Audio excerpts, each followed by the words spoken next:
Hey there, Gravette Lions fans. This is Hayden. And I'm Paul. You're watching Gravette Game Day.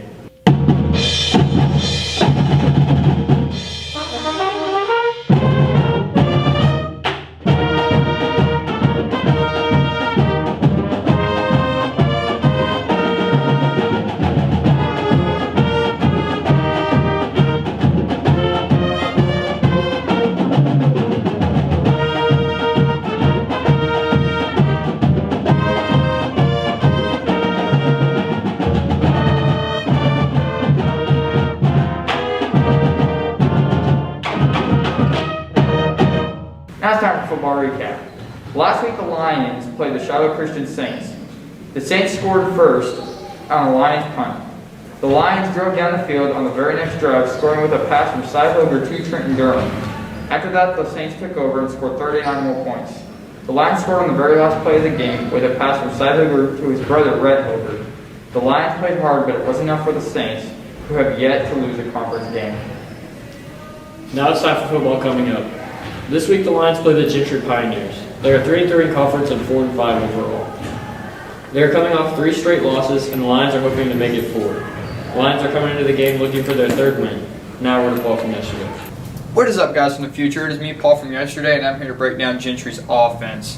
Gentry runs the spread, and they rely a lot on their quarterback and their run game. So without further ado, let's get started. So what's going to happen is they're running the spread, of course, and they're going to put this slot in motion. And he's going to line up behind the tailback and the quarterback, and they're going to have a dirty slot right here. He's going to go straight up to the linebackers. So what's going to happen is you're going to have a double by your center and your guard, and they're going to go up to the other linebacker with a pulling guard up there. He's down blocking. So they're leaving this outside backer, and he's one-on-one. So whenever they leave this outside backer, he's their read. So they're going to run a dive play into the B gap. The quarterback's reading it.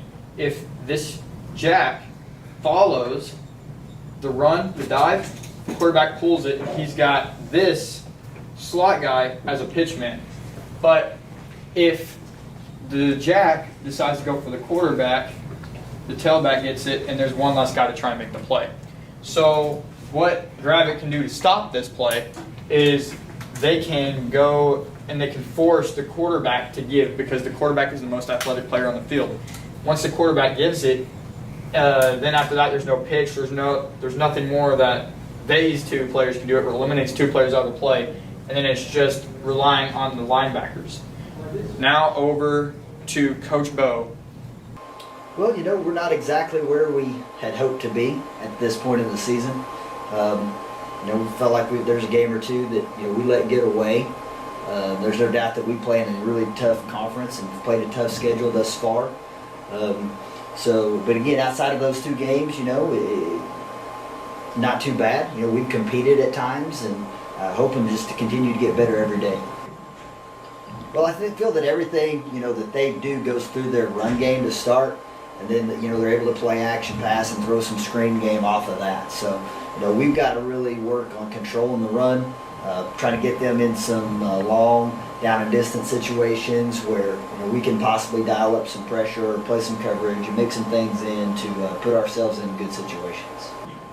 At this juncture, we don't really know what the future holds for us. And I just want to encourage those guys to play every snap like it's their last, because we don't really know, like I said, what lies ahead. So, I want them to be able to go out on a good note, play hard, and play with no regrets. Thank you, Coach Bo. Now back to you guys. Thank you, Paul, from yesterday. Now it's time for the picks. But it's different because it's rivalry. Okay, so for our first game, we have Green Forest at Berryville. Hayden, who do you have? I picked Berryville in a close game. Neither team has won a football game yet, but this week that will change. I think Berryville has more talent than the Tigers, with a junior running back who has given teams problems in the past. I'm going to pick Green Forest in the upset. Green Forest is going to come out here and they're going to beat Berryville. I can feel it. Green Forest is better than Berryville. Berryville runs the flex tee. I got Green Forest coming out here running the spread with a very great junior class. And they're going to come out here and they're going to defeat the Bobcats. Mark my words.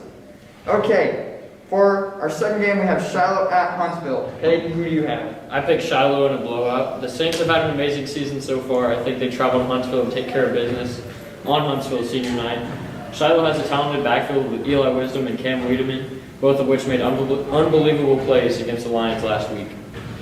I have to agree. I'm picking the Saints.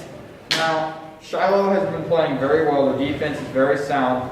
Now, the Lions were able to move the ball on them, but I feel like Shiloh will play hard, especially since this is rivalry week, and Huntsville is new to the conference, and Shiloh needs to assert themselves as the best team in the conference. By doing so, they have to defeat the Eagles, which is the only team standing in their way, and I feel like Shiloh will do that.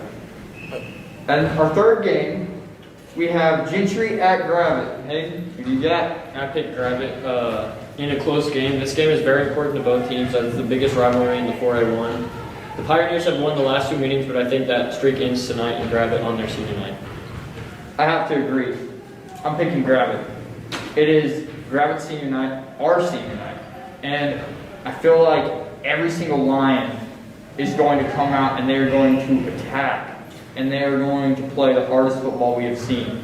Gravette kept up with Shiloh for the first half. It was a great game. And we've seen the Gravette plays with a lot of heart. And I feel like Gravette's going to come out here and they are going to defeat Gentry on their senior night. Now it's time for our game of the week. We have Prairie Grove at Elkins, 2 versus 3. Hayden, who do you got? Paul and I have disagreed about these two teams the whole season, but I stand strong with my statement in that the Elks will take care of business and beat the Tigers. Elkins has only lost one game this season, but other than that, the Elks have blown out their competition in their first season with the 4A1. It will be close in a battle, but Cody Drummond and the Elks will prevail and win their 8th game this season. I have to disagree. I'm picking Prairie Grove. The wing team, baby. Prairie Grove is going to run the football all over the Elks. They are not going to have any answer. I think it's going to be a very close and hard-fought game, but Prairie Grove is going to come out in the end, and they are going to win this football game. That is all from Gravette Game Day Rivalry Week Edition. We will see you next week.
Hey there, Gravette Lions fans. This is Hayden.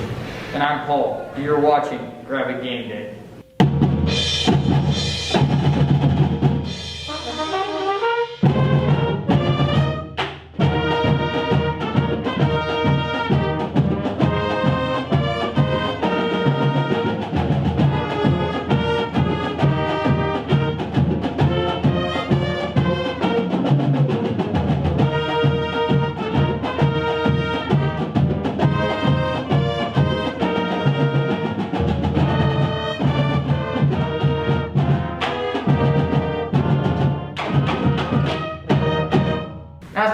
recap. Last week the Lions played the Shiloh Christian Saints. The Saints scored first on a Lions punt. The Lions drove down the field on the very next drive, scoring with a pass from Cy Hoger to Trenton Durham. After that, the Saints took over and scored 39 more points. The Lions scored on the very last play of the game with a pass from Cy Hoger to his brother, Rhett Hoger. The Lions played hard, but it wasn't enough for the Saints, who have yet to lose a conference game. Now it's time for football coming up. This week the Lions play the Gentry Pioneers. They are 3-3 in conference and 4-5 overall. They are coming off 3 straight losses, and the Lions are hoping to make it 4. The Lions are coming into the game looking for their 3rd win. Now we're to Paul from yesterday. What is up, guys, from the future? It is me, Paul, from yesterday, and I'm here to break down Gentry's offense. Gentry runs the spread, and they rely a lot on their quarterback and their run game. So without further ado, let's get started. So what's going to happen is they're running the spread, of course, and they're going to put this slot in motion. And he's going to line up behind the tailback and the quarterback, and they're going to have a dirty slot right here. He's going to go straight up to the linebackers. So what's going to happen is you're going to have a double by your center and your guard, and they're going to go up to the other linebacker with a pulling guard up there. He's down blocking. So they're leaving this outside backer, and he's one-on-one. So whenever they leave this outside backer, he's their read. So they're going to run a dive play into the B gap. The quarterback's reading it. If this jack follows the run, the dive, the quarterback pulls it, and he's got this slot guy as a pitch man. But if the jack decides to go for the quarterback, the tailback gets it, and there's one less guy to try and make the play. So what Gravette can do to stop this play is they can go and they can force the quarterback to give, because the quarterback is the most athletic player on the field. Once the quarterback gives it, then after that there's no pitch, there's nothing more that these 2 players can do. It eliminates 2 players out of the play, and then it's just relying on the linebackers. Now over to Coach Bo.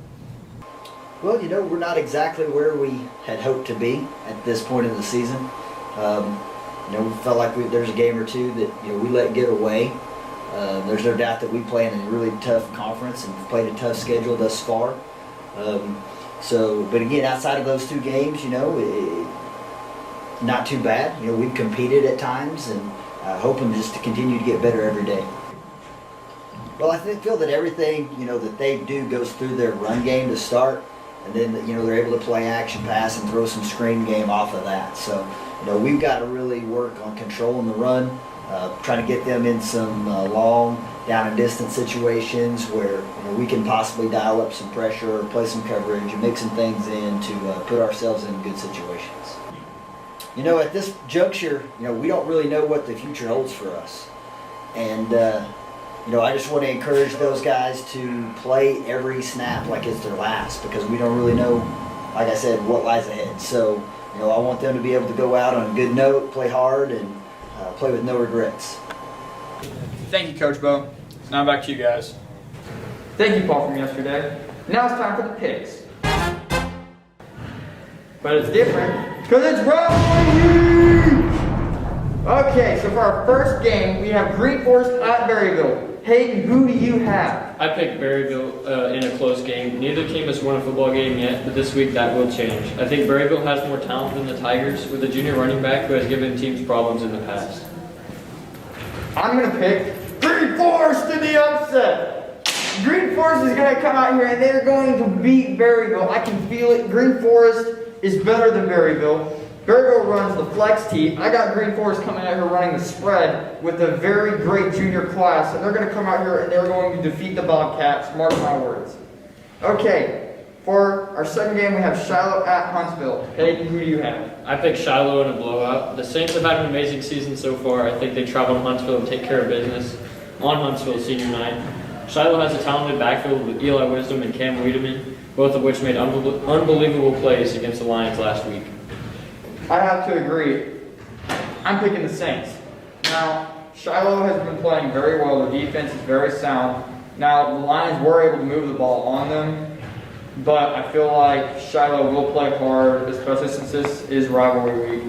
and Huntsville is new to the conference, and Shiloh needs to assert themselves as the best team in the conference. By doing so, they have to defeat the Eagles, which is the only team standing in their way, and I feel like Shiloh will do that. And our third game, we have Gentry at Gravette. Hayden, who do you got? I picked Gravette in a close game. This game is very important to both teams as it's the biggest rivalry in the 4A1. The Pioneers have won the last 2 meetings, but I think that streak ends tonight and Gravette on their senior night. I have to agree. I'm picking Gravette. It is Gravette's senior night, our senior night. And I feel like every single Lion is going to come out and they're going to attack. And they are going to play the hardest football we have seen. Gravette kept up with Shiloh for the first half. It was a great game. And we've seen the Gravette plays with a lot of heart. And I feel like Gravette's going to come out here and they are going to defeat Gentry on their senior night. Now it's time for our game of the week. We have Prairie Grove at Elkins, 2 versus 3. Hayden, who do you got? Paul and I have disagreed about these two teams the whole season, but I stand strong with my statement in that the Elks will take care of business and beat the Tigers. Elkins has only lost 1 game this season, but other than that, the Elks have blown out their competition in their first season with the 4A1. It will be close in a battle, but Cody Drummond and the Elks will prevail and win their 8th game this season. I have to disagree. I'm picking Prairie Grove.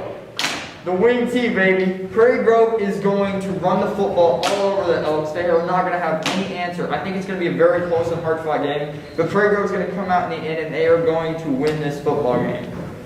That is all from Gravette Game Day Rivalry Week Edition. We will see you next week.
Hey there, Gravette Lions fans. This is Hayden. And I'm Paul. You're watching Gravette Game Day.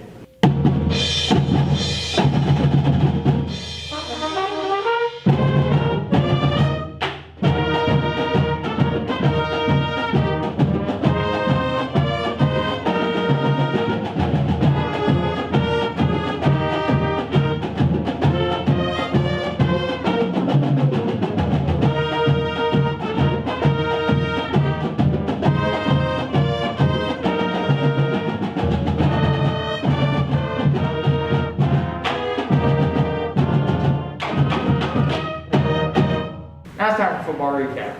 Last week the Lions played the Shiloh Christian Saints. The Saints scored first on a Lions punt. The Lions drove down the field on the very next drive, scoring with a pass from Side Lober to Trenton Durham. After that, the Saints took over and scored 39 more points. The Lions scored on the very last play of the game with a pass from Cy Hoover to his brother Rhett Hoover. The Lions played hard, but it wasn't enough for the Saints, who have yet to lose a conference game. Now it's time for football coming up. This week the Lions play the Gentry Pioneers. They are 3-3 in conference and 4-5 overall. They are coming off 3 straight losses, and the Lions are hoping to make it 4. The Lions are coming into the game looking for their 3rd win. Now we're to Paul from yesterday. What is up, guys, from the future? It is me, Paul, from yesterday, and I'm here to break down Gentry's offense. Gentry runs the spread, and they rely a lot on their quarterback and their run game. So without further ado, let's get started. So what's going to happen is they're running the spread, of course, and they're going to put this slot in motion. And he's going to line up behind the tailback and the quarterback, and they're going to have a dirty slot right here. He's going to go straight up to the linebackers. So what's going to happen is you're going to have a double by your center and your guard, and they're going to go up to the other linebacker with a pulling guard up there. He's down blocking.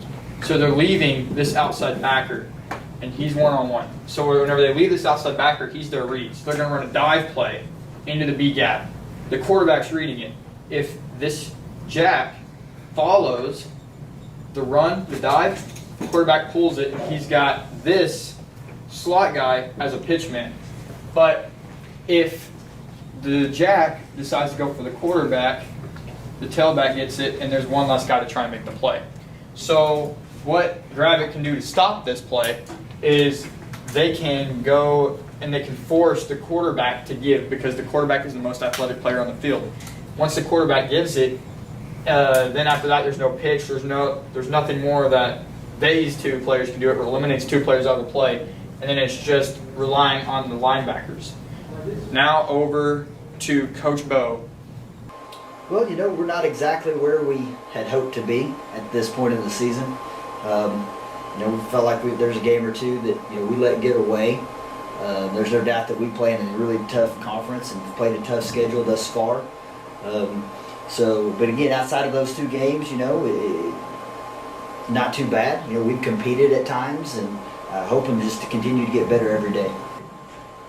Well, I feel that everything that they do goes through their run game to start, and then they're able to play action pass and throw some screen game off of that. So we've got to really work on controlling the run, trying to get them in some long down and distance situations where we can possibly dial up some pressure or play some coverage and make some things in to put ourselves in good situations. At this juncture, we don't really know what the future holds for us. And, I just want to encourage those guys to play every snap like it's their last, because we don't really know, like I said, what lies ahead. So, I want them to be able to go out on a good note, play hard, and play with no regrets. Thank you, Coach Bo. Now back to you guys.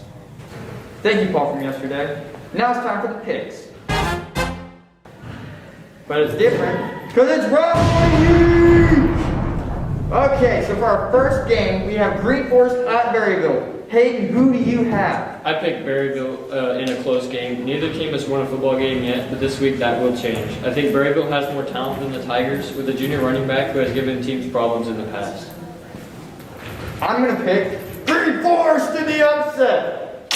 Green Forest is going to come out here and they're going to beat Berryville. I can feel it. Green Forest is better than Berryville. Berryville runs the flex team. I got Green Forest coming out here running the spread with a very great junior class, and they're going to come out here and they're going to defeat the Bobcats. Mark my words.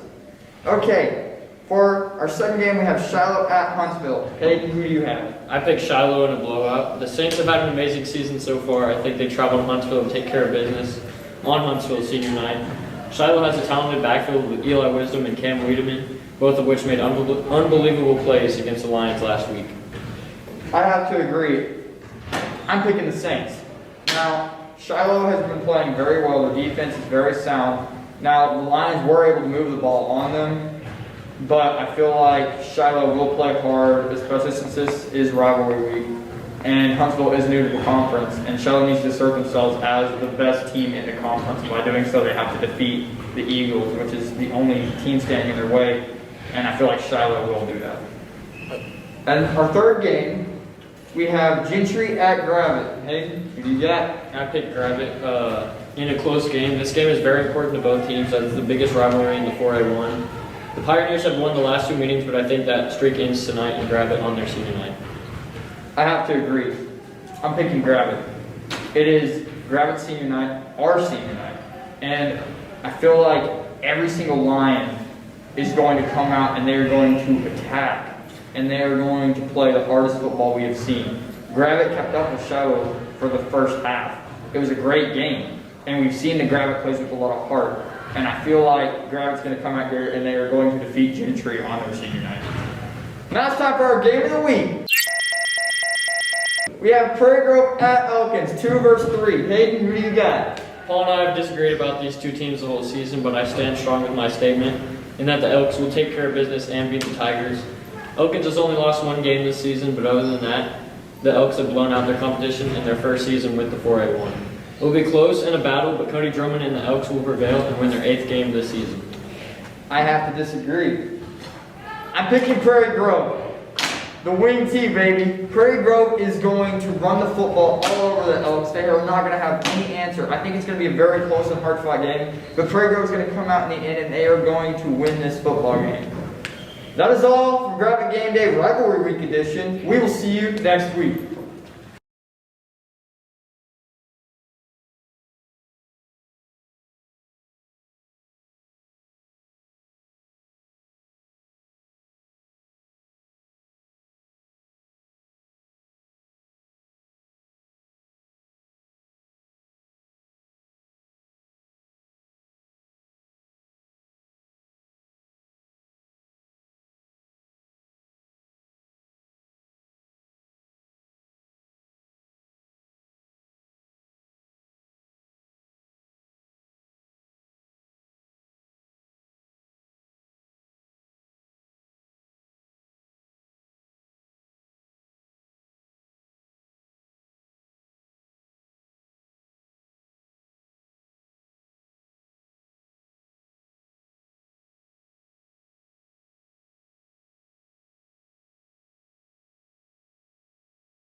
Testing 1 2 3. Testing 1 2 3.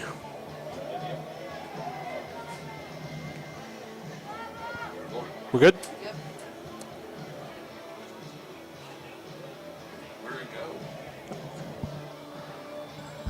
Hey, Gravette sports fans. This is Steven. This is senior night here at Lions Stadium.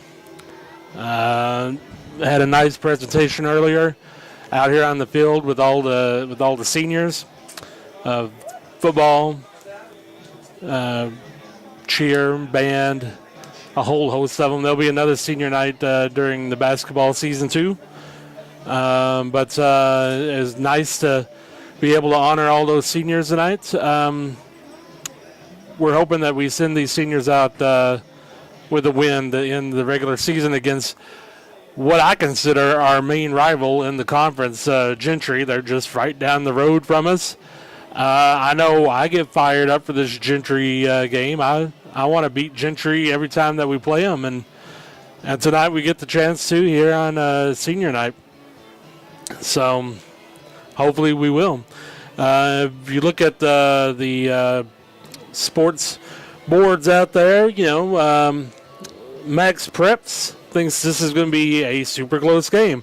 in their school rankings in the 4A.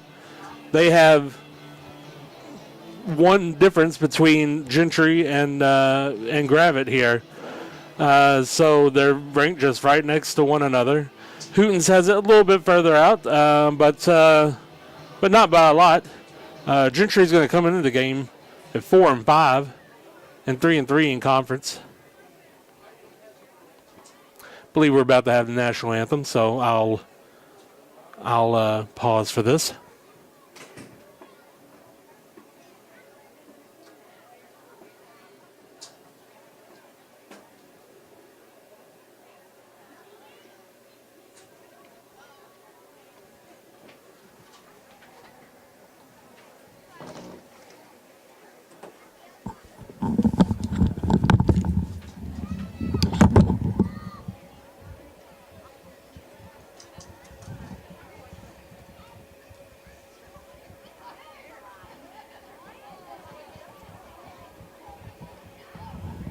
I think we might have some PA issues. That's why we haven't started the anthem yet.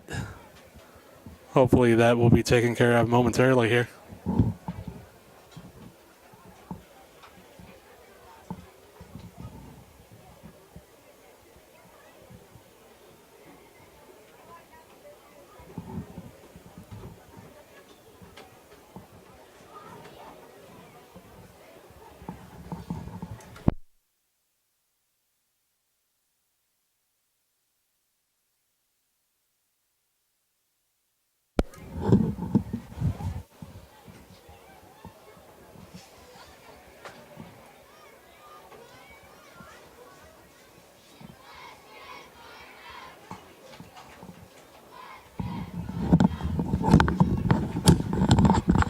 Well, I guess this extended break is going a little bit longer than I thought that it would.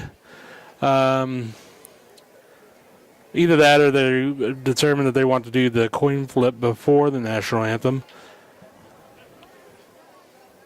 As customary on senior night, all of the seniors on the team is going to be our captain tonight. So we have about... Good evening, ladies and gentlemen. Welcome to 14 young men walking out there. Gentry Pioneers and your Gravette Lions. At this time, we invite you to please stand and remove your hats for the playing of the national anthem, followed by the Pledge of Allegiance and a moment of silence.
Allegiance to the flag of the United States of America and to the republic for which it stands, one nation, under God, indivisible, with liberty and justice for all.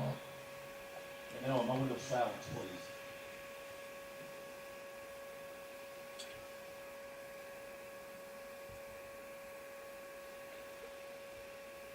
Thank you. All righty. So, this should be a good game. This would be a fantastic game to be at, and of course, as I mentioned all year, I normally would say if you weren't here, to jump in the vehicle, get here to Gravette Lions Stadium to watch this game, especially on senior night. But, of course, with all the COVID restrictions that we've had, you can't do that unless you have a voucher for the game. I mention all of this just because right now, with the whole playoff situation, we don't really know what's going on with that. Any team that wants to go to the playoffs this year can go to the playoffs. All they have to do is say, I want to go to the playoffs. That means a team like Green Forest, a team that has not won a game and probably won't win tonight against Berryville. They could go to the playoffs if they wanted to. The way this is going to go, though, is there's going to be a new first round of the playoffs. It's going to be all play-in games. So I mentioned all of this stuff just to say, I mean, there's a very slight opportunity that Gravette would be able to host a play-in playoff game. It's not likely, so don't go ahead and plan on, being here next week to watch the game. It's not likely, and at this point, I don't even know if Gravette has decided they want to go to the playoffs this year. Each school gets to determine if they want to go or not. So right now, everything is just completely up in the air.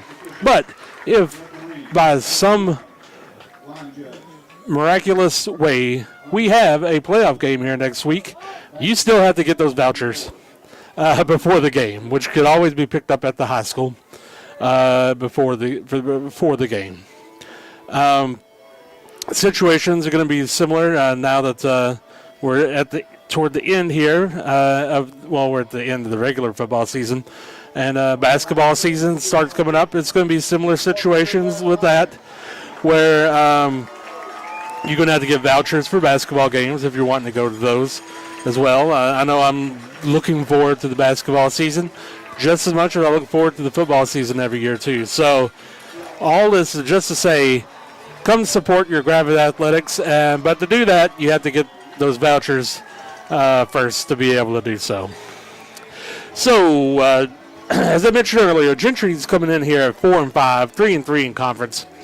Their conference wins are against Huntsville, Green Forest, and Berryville. So, they've got the 3 wins, and I know we have the 1 win. We were probably cheated out of a win. We're not being able to have a game against Berryville because of the COVID restrictions. Gentry, yeah, the conference record looks better than ours, but they give them credit for taking care of business against Huntsville. They got that win, but normally this would be a battle for that final 5th place playoff spot, but Gentry has more conference wins, or would have more conference wins than what Gravette does because of being able to play the extra game. So all of that conversation might be for naught. Just like I said, nobody really has a firm grasp of what is happening next week, who's playing who in the first round, the play-in round of the playoffs next week. In the 4A, 5A, I don't think they have the issues in the 6 and 7A. I think that they're good to go with the way that they're set up. They can easily accommodate all teams playing in them. Some other conference games tonight. Prairie Grove is going to be playing at Elkins, which should be a fantastic game to watch. And Shiloh Christian is at Huntsville, which is probably not going to be as fantastic of a game. And it should be Green Forest versus Berryville tonight, though I did see on one website it showed Manford playing Berryville because of maybe Green Forest not being able to play because of COVID, and Berryville scheduled a different game. I'm not sure which of these teams are actually playing tonight. So, but anyway, let's not worry about that anymore. The game has started. Gentry comes out. They're coming out in a gimmick formation here. I'm pretty sure 79 is not a wide receiver. And it goes nothing for it. That's going to be a loss of 6 yards on the play there. And even if it wasn't, I think that lineman was ineligible receiver downfield. Whatever they were trying to do, it did not work. And it's going to lead to a loss of six. So it'd be second. They're saying a loss of 5. That was whatever. Second down, 15 to go for Gentry here.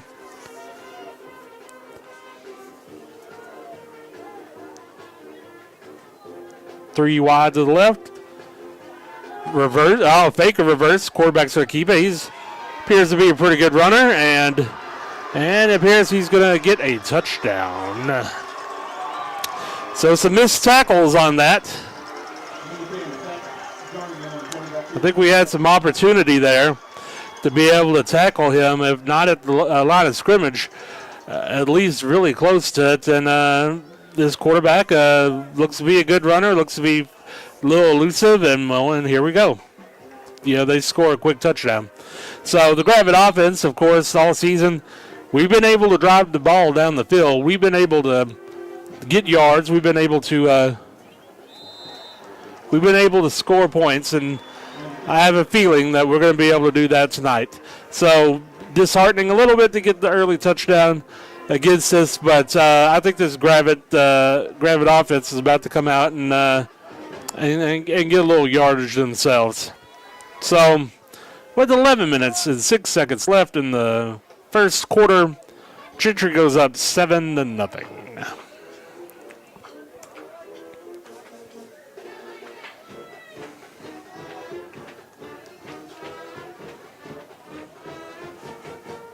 But both of those plays that you've seen, that you could tell, that's obviously plays that they've been working on all week. I mean, that gimmick play that they started the game off with. I mean, you don't just pull that one out of the playbook for nothing. That's a play that they worked on all week. They expected to get catch us off guard and be able to get a big gain out of it. They didn't. And then that play there with the fake reverse, that's obviously something they worked on all week. That's not part of their everyday offense. So they were successful with that one. I can't say I've watched a lot of Gentry football this season. I can't say that I've watched any Gentry football this season. But I guarantee you that their offense isn't all fake reverses and gimmick plays with linemen out on the hash. A little pop-up kick. Caught. All right. Nice run there. Isaac Dan with a nice run. And the Gravette offense is going to start the ball around the 50-yard line.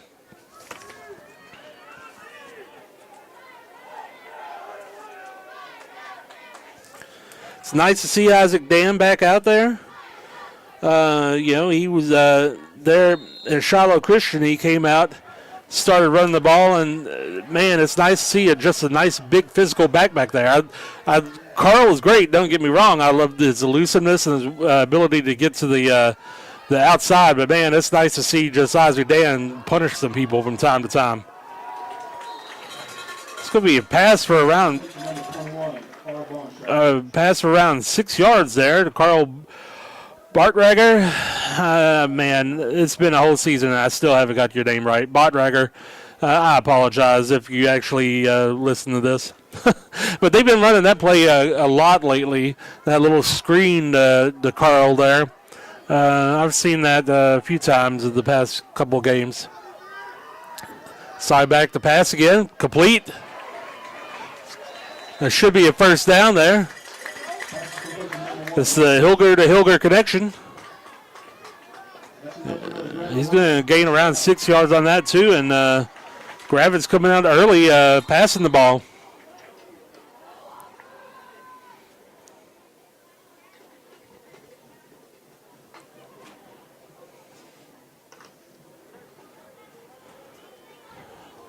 Gravette lines up 4 wide. Man in motion. Nice completion. That's going to be a gain for around 7 or 8 yards there.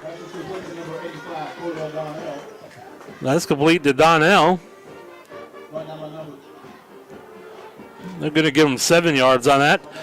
Nice play, nice timing on that. I think that Hilger did a good job of getting that ball, right before the defense had a chance to collapse a little bit in there to try to deflect that. Good play call. I like that. We've got a tight formation, but 4 wide in it. Low snap. Hilger handles it. Oh, and just out of the fingertips of Rhett there. Bring up 3rd down and 3 for the Lions. Personally, I'm just happy that it wasn't a blown play there. That easily is a play that could have been disastrous with the low snap, but Hilger was able to get it. Of course, its timing's a little bit off after a snap like that, so I don't think he was able to get that quite as fast as he would have wanted to. But 3rd down and 3 here. What? I can't hear. Oh, and then Hilger picks it up, but he's going to have to make something out of nothing. And he just throws that one away. So this 2 low snaps there, and that's going to end up, it's 4th down and 3. And then where we are on the field, I would be shocked if we do not go for this one.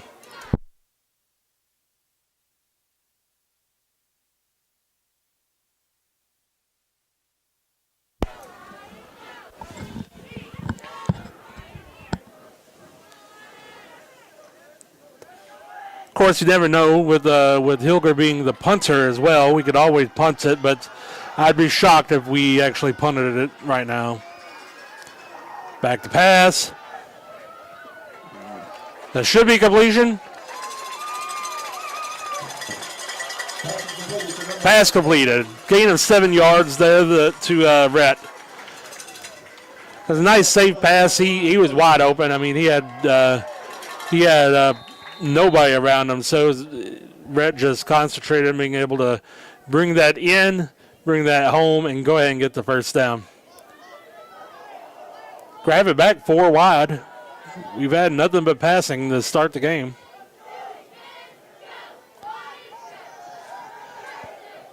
Pass completion. He's going to make one miss. That's going to be around 10 yards there. That's probably going to be 9. Complete with number 85, Cordell Donnell. That's the Cordell Donnell once again. I'll bring up 2nd down and 2 for the Lions. So Gravette Lions are just methodically just working their way down the field here. They're going to say a gain of 8 instead of 9. My old eyes deceived me there. I thought it was 9, but it is all the way across the field from where we're at here in the press box. 2nd down and 2 to go. Let's see if we have a run. We do. That's Carl Ballin. My bad. That was Isaac Dan battling there. So that's a nice gain there of around 11. Nice physical run by Dan.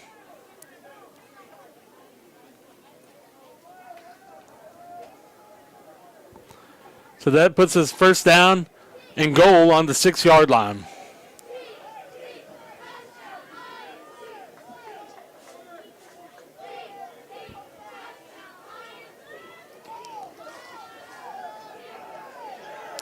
Not going to get as much on that one. Number 30, Tyler Austin on the carry.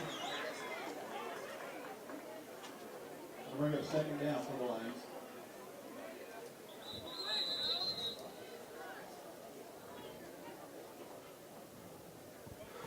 I believe they just said that was... I'm not sure who that was on the carry.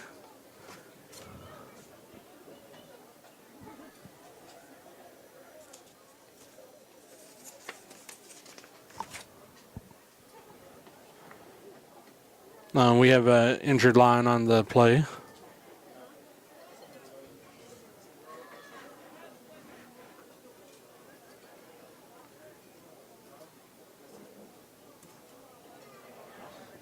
When we're able to see who this is, we'll of course let you know. Hopefully he's fine.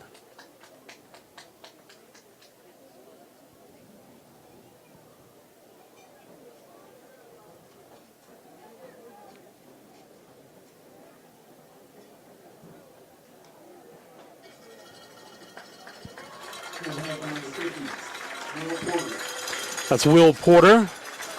He's one of our seniors tonight.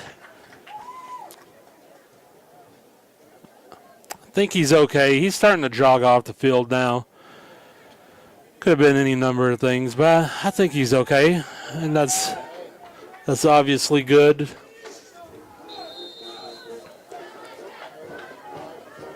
Gravette lined up with the tight set. Man in motion.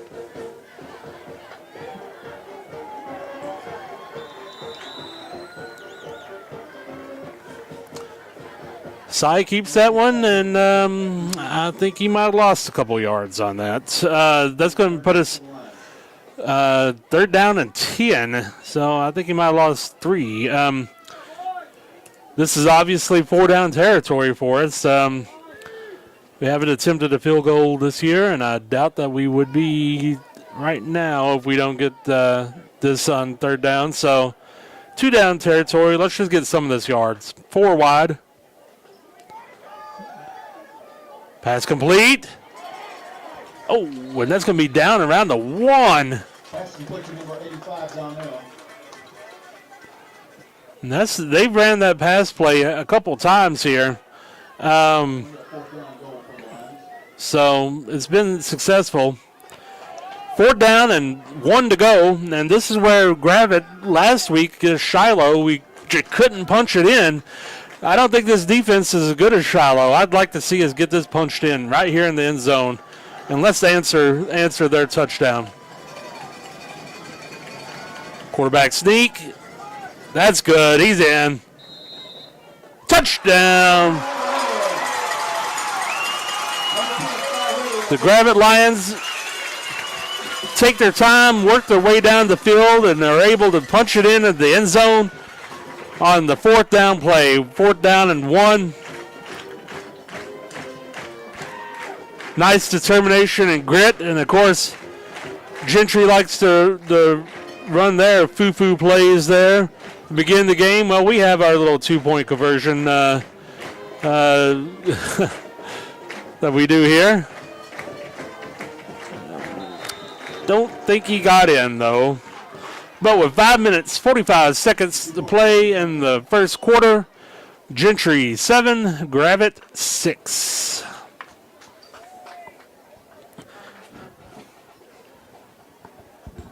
What?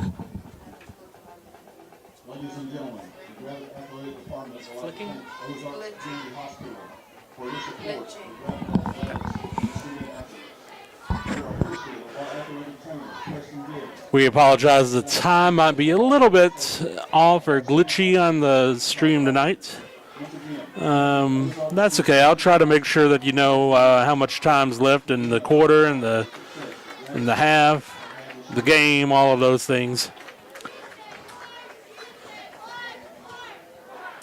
So Gravette's lining up here to kick again. Last time we had an onside kick to start the game. Let's see if we do that or maybe do a little pooch. A little bit of a pooch. It goes out of bounds. So I think Rhett was trying to drop that one right there on around the 45-yard line, right next to the out of bounds, so we'd be able to go in there and get it, but it went out. So Gentry's going to start on the 45-yard line. No. On the 49-yard line, because that's a 5-yard penalty. 5-yard penalty for first down. So let's see if Gentry tries something cute here. They got a little diamond formation wide receivers, but we've seen teams do that, so that's not too exotic. Let's see if this quarterback attempts to pass or just all run. And it's a run. This time he gets met, though, and he gains no yards on the run. So tackled by a pride of Lions there. And that will be leave it 2nd down and 10 to go.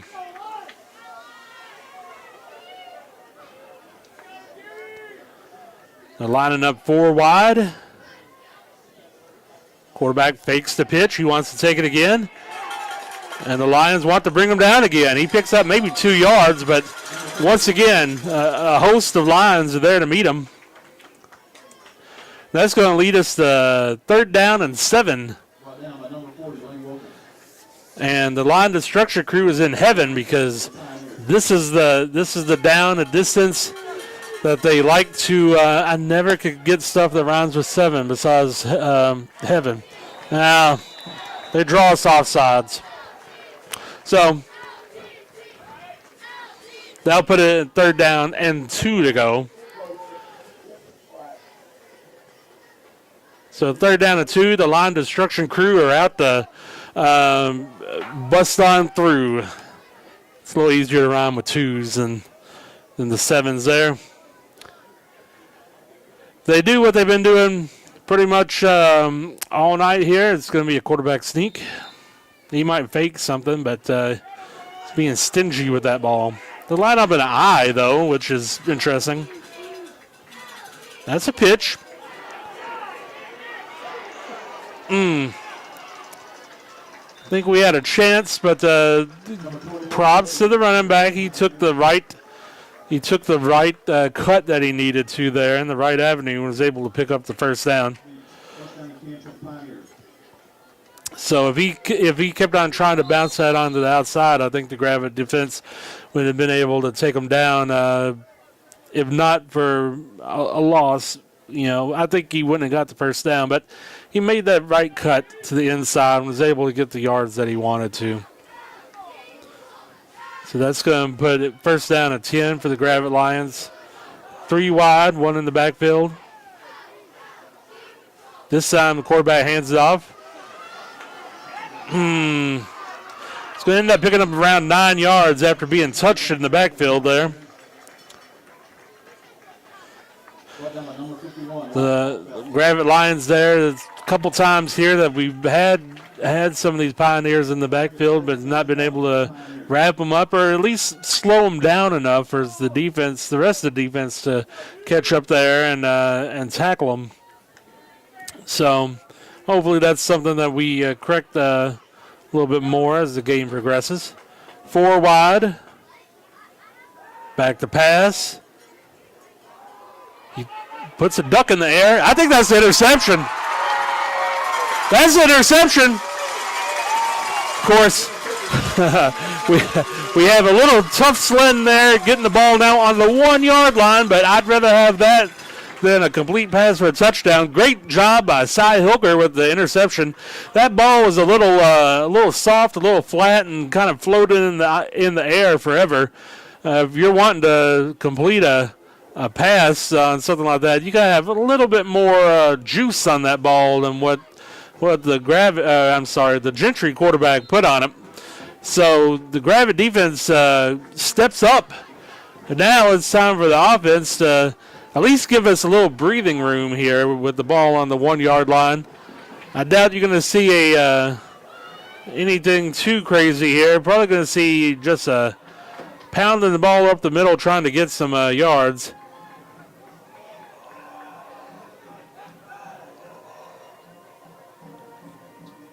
And I was wrong. That's why I'm not an offensive coordinator. Mason Meeker picks up around 14 yards on that.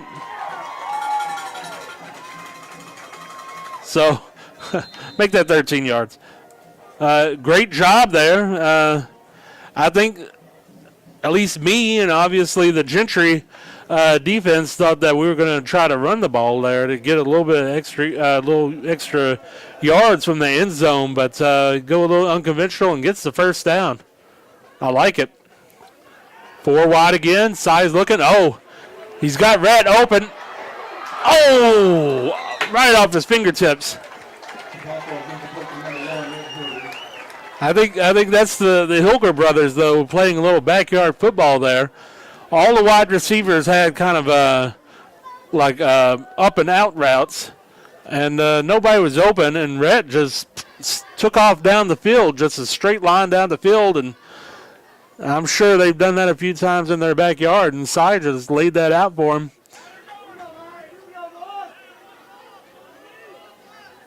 So 2nd down and 10 to go.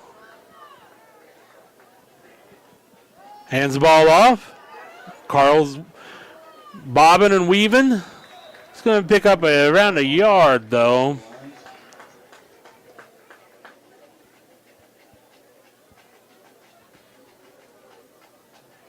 We get 3rd down and 8 for the Lions. I'm going to give him 2 yards. So that puts us to 3rd down and 8 to go.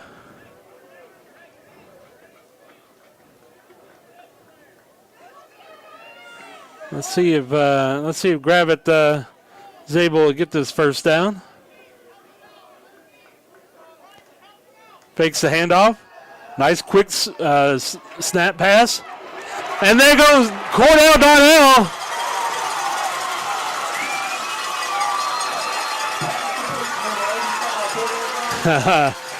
That's a senior there that wants to have a memorable night. And I'm sure that's something that he'll think about. That nice.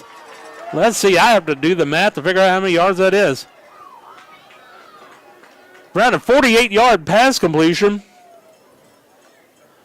And Donnell did most of the work there. I think I say it every week, but I love him getting the ball because he dishes out a punishment to whoever's trying to tackle him. And he's not the easiest guy to bring down. And he just showed it right there. Back to pass again. Passes it to Rhett. It's going to be near 1st down, but I think it's going to be a couple yards short. But a nice gain of 8 yards there. We got 2nd down and 2 for the Lions. Unofficially, Cy has already got over 100 yards passing in this game in the 1st quarter. So he's having a fantastic senior night game. Carl once again makes some folks miss. He's going to get the 1st down. Gain around 4. That's enough for another Gravette line 1st down.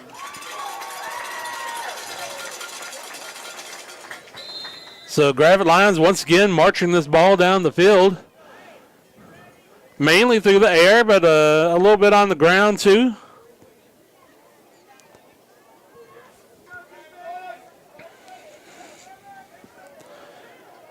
Gravette lines up 2 wide. Back to pass. Pass complete. He's working. And he's finally brought down.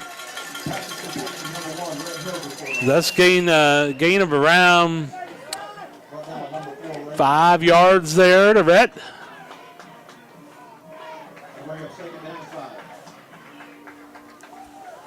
Quick offense there. They hand it off to Dan. There he goes. That's going to be a touchdown. They ran that so quick, I almost wasn't ready for it. But Isaac Dan with a nice run there. Misses some people. Just pushing some people down. But a nice 19-yard run touchdown. And Gravette's offense is able to capitalize on the interception.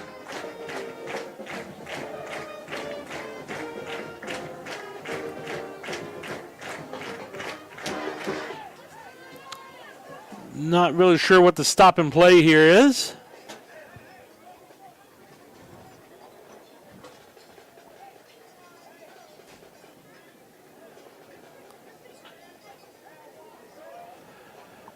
Maybe the ref is wanting to look at an instant replay of this. He was just as impressed with the run as we were. He wants to see it again.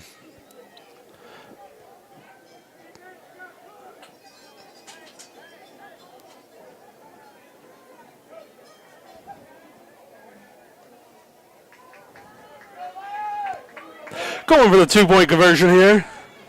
Gravette slided up 3 wide, 2 in the backfield.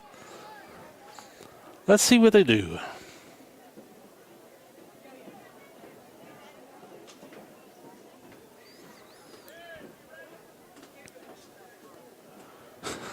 What they do is wait for the refs. They really, I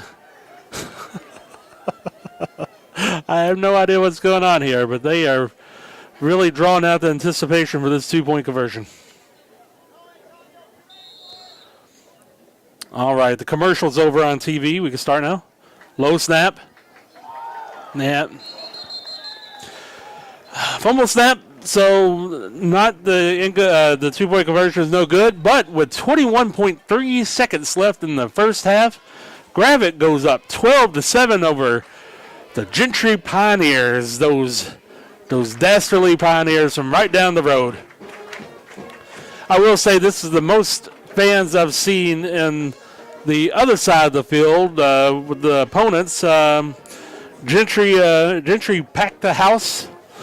I guess they maxed out their voucher distribution for all of their parents. It's just a nice short drive up the road for this Gravette game.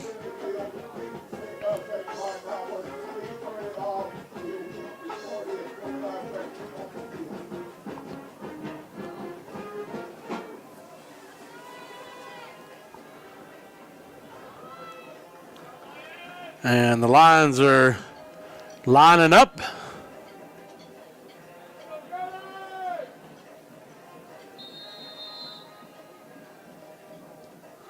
And another, that was a nice bounce. Gentry was able to get on it, but that's one of those bounces that you want when you're doing an onside kick there. One that goes a little squirrely up in the air. But the Gentry Pioneers are going to be starting around the 37.5-yard line. It's going to give them a grueling 63.5 yards to go before getting into the touchdown or getting to the end zone. But I think this line defense has something to say about that.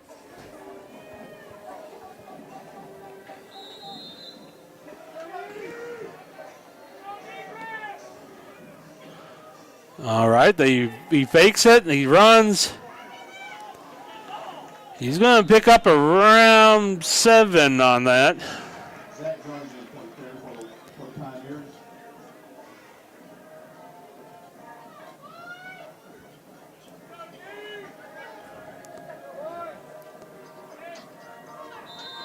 And that's the end of the first quarter. That's the end of the first quarter. So after one, Gravette's up 12-7 over the Gentry Pioneers.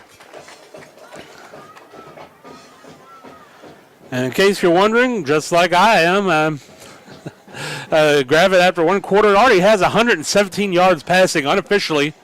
That's just me keeping up with it up here in the press box. They have 34 yards rushing, so they've had an outstanding quarter offensively. The Gentry Pioneers, they're looking at 65 yards total offense in the first quarter. -6 yards passing. They've attempted one pass, and it was not good. And then 69 yards rushing. A lot of that coming from that running quarterback that they've got there. Cordell Donnell's already has 72 yards receiving, and Rhett 26 yards receiving. Both of them have four receptions. Isaac Dan has 30 yards rushing the ball. So offensively, we're looking great, but I don't think that's a surprise to anybody that's listening to this. The Gravette offense has been good all year. We've just been working a little bit harder to try to capitalize on all that. So Gentry comes out, 3 wide, 1 in the backfield. Quarterback gets the design run. He had no intention of pitching that. He's able to get a first down, though. He's going to pick up around 6 yards, looks like.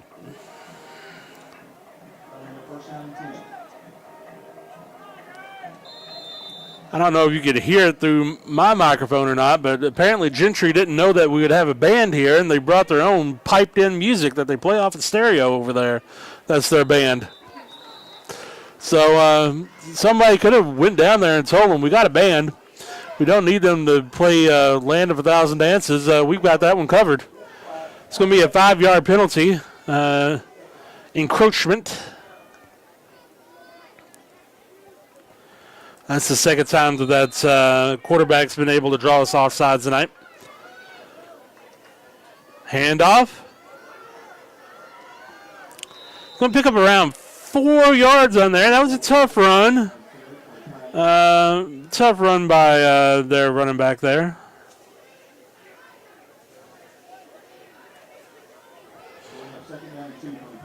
Going to give him 3 yards instead of the 4. That's going to put second down and 2 to go. Gentry lines up with trips on the right.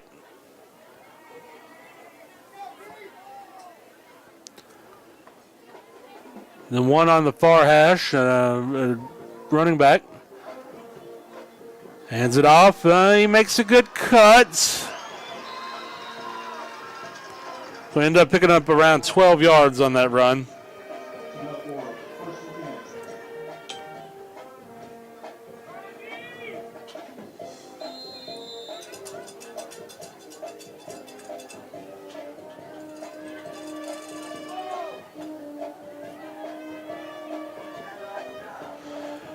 And Gentry lines up once again, 4 wide. A little bunch on the narrow side of the field there with one wide receiver wide open.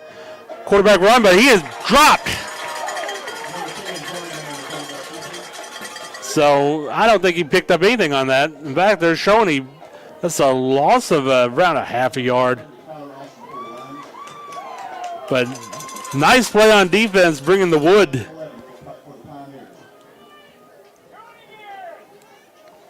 Crowd chants wanting them to do it again. I'm all for that. Let's hit this guy again. Let's let him know he doesn't come to Lion Country and do that stuff. Handoff. He meets the pride of Lions. He's able to get around 3 yards, maybe 4, depends on where they place this on the run. Probably 4 yards there, but that leaves us then. No, they're saying less than that. I'm fine with that. It's 3rd down and 8. And that's just great. The line destruction crew are here to devastate on this 3rd down and 8.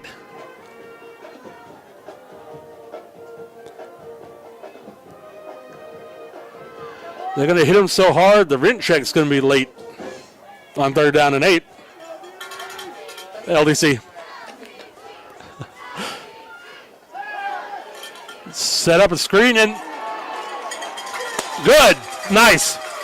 They hit him as soon as he got the pass completion, but the defender kept on slipping down on him, but he was able to keep a hold of that foot, and he wasn't going anywhere.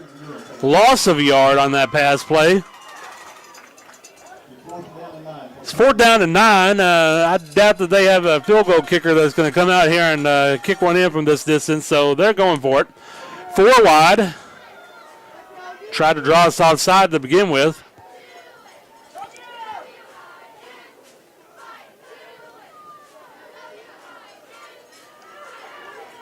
He fakes a run, and he's dropped. Maybe a half a yard gain on that, but what's most important, that was 4th down. So Gentry turns it over on downs, and Gravette's going to get the ball on their 29.5 yard So fantastic job by the Gravette defense stepping up and letting this quarterback have it. And it gives us yet another opportunity to march down this field and get another touchdown. Gravette defense has been playing great tonight. They had the one little trick play, the little play that they practiced all week that they were able to take advantage of it. But since then, the Gravette defense has had a bend and not break attitude going on. Back to pass. Woo! That was a hot pass. Gain of 20 to Pilkington. I tell you what, that was a fantastic pass. Just looking up here in the press box, he put a lot of zip on that. Pilkington was right where he needed to be. Hilger is feeling it tonight.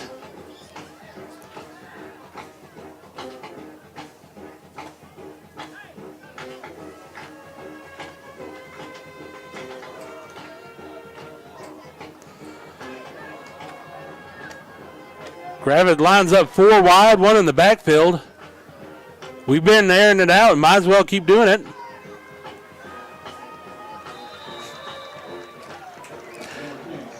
Side to side. You know what? I'll give you a little bit of break. These defensive backs a little bit of break. I'm going to go ahead and run this one. Gain of around 1. So that puts the second down and 9 to go.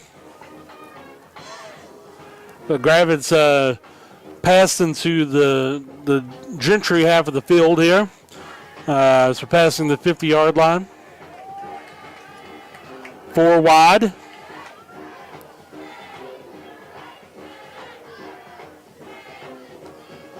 Rolling.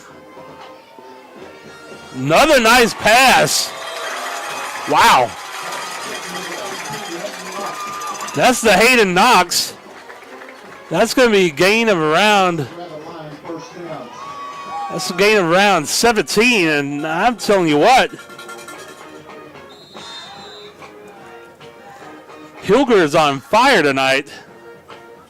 If I'm not mistaken, and I'm going to try to look this up real quick before they do this play. Yeah, I think that's Hayden Knox's first completion or reception of the year. And it was a good one for a gain of 17. Isaac Dan muscles his way for a gain of around 3 on that play. Hayden Knox is another senior that gets a reception on the night.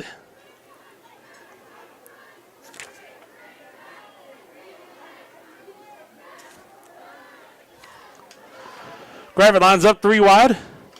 Back to pass again. Why not? Airs up in the air. That's nice. That's pretty. That's a touchdown. 30-yard pass completion. And I tell you what, as soon as that left his hand, the way that ball, he had a nice tight spiral with plenty of air underneath it, and Rhett had his man beat. That just was touchdown all the way.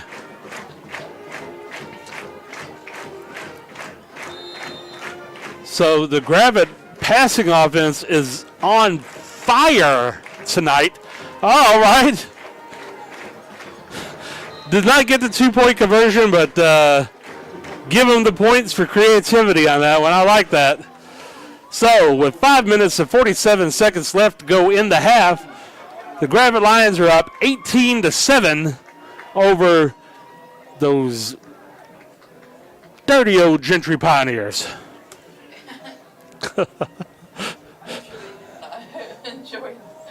Oh, if there are Gentry Pioneer fans watching the game, I do not think that you're dirty old Pioneers.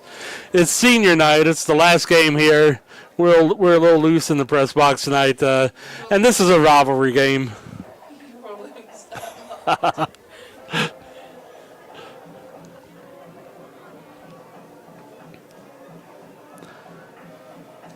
So, I mean, 184 yards unofficially so far, passing already. It's not even halftime yet. Just fantastic play tonight. We're really doing a nice number here on senior night.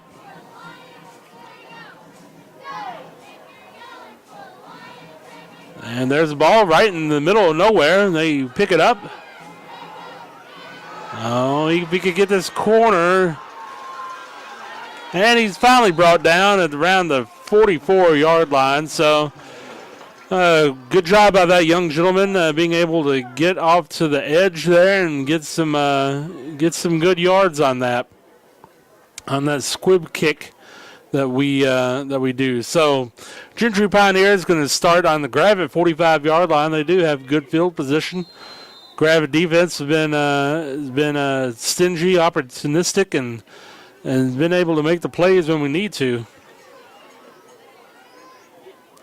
Almost draws us offside, but they don't. The running back's trying, but he's going to gain maybe 2 yards on that.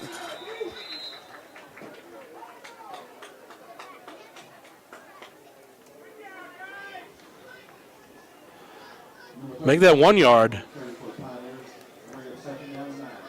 So 2nd down and 9 for the Pioneers here.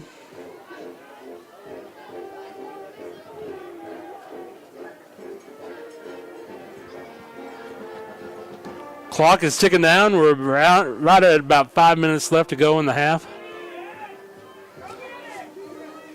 3 wide on the right-hand side. He's back to pass, or at least think about it. He's got a lot of time. Pass completion. He's going to pick up around 12 yards on that. That would be his first completion of the night for positive yards.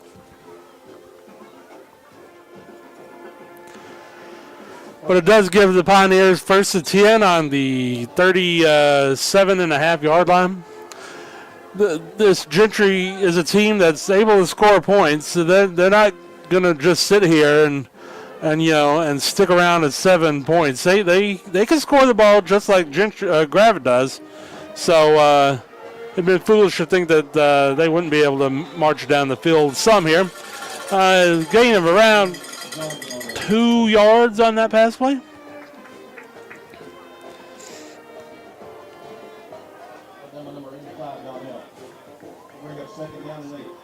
So 2nd down and 8 to go. Clock keeps on ticking. We're down around 4 minutes, 20 seconds. I don't know if it's still glitching or not on the. It's still glitching? Okay. Quarterback is rolling. He decided he's going to run with it. Makes a man miss. He makes another man miss. He's going to end up picking up a pretty decent amount of yards there. Let's see. Oh, and there's a fumble on the play. So he gains around 14 yards, but then he coughs it up. I didn't see it because it's way off in the distance here. But Gravette defense really stepping up tonight. Gentry's had a couple of drives here that's ended in turnovers. And right now, Gravette is cashing all of these in for points. Let's see if they're able to get another touchdown here with exactly 4 minutes left to go in the half.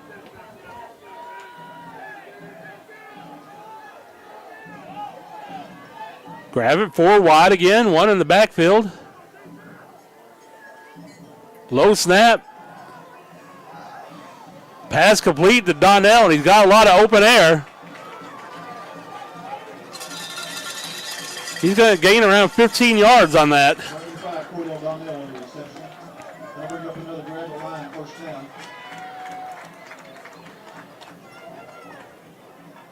So Lions strike quick, a nice 15-yard reception. These wide receivers seem to be really open there in the secondary.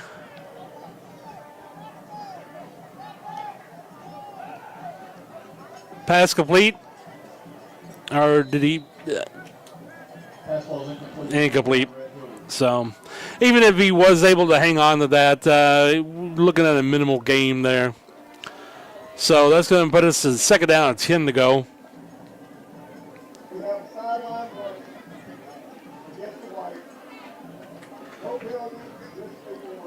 Sideline warning on Gentry.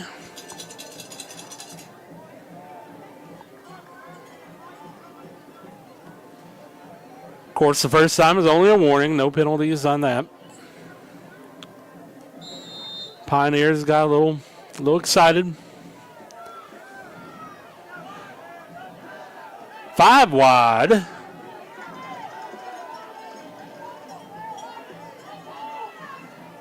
Low snap. Side fakes it. He throws it out. Oh, and that just trickles out right there at the end.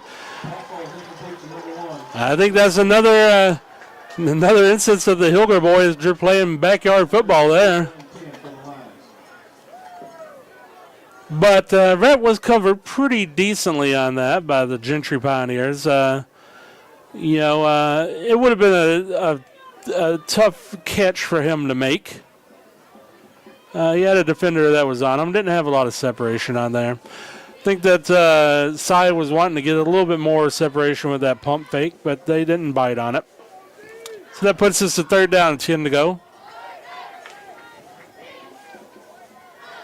3 wide and 2 in the backfield. Back to pass again, because why not? Oh, a little bit too high. Trying to get that one out to Pilkington. If he would have been able to climb up another foot in the air, that would have been a first down if he had been able to bring it down. But that one's a little too high. I suspect with 3 minutes and 21 seconds left and the ball where it is, we will see a punt here, and Hilger's backing up the punt. Be the first punt of the night.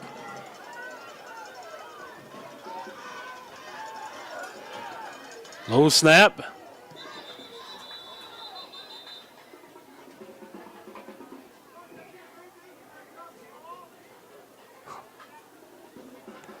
Timeout. Gentry.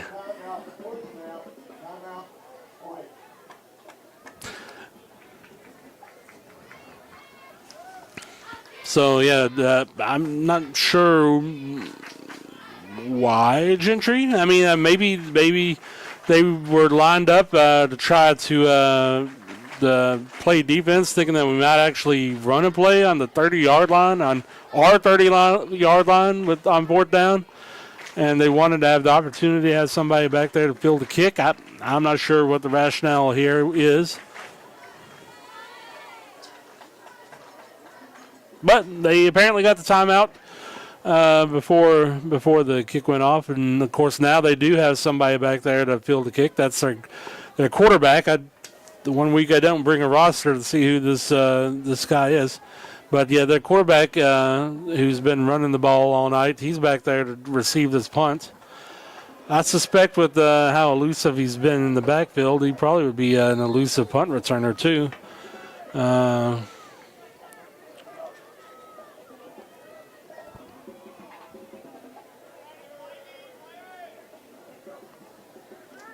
Low snap once again. There's been a lot of low snaps tonight.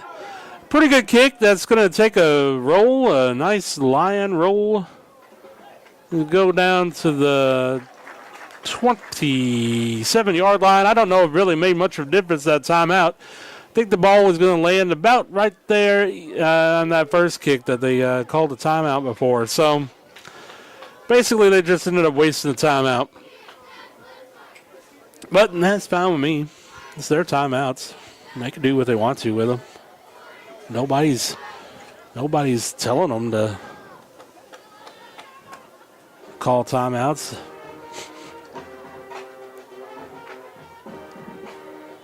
And here comes out the Gentry Pioneers.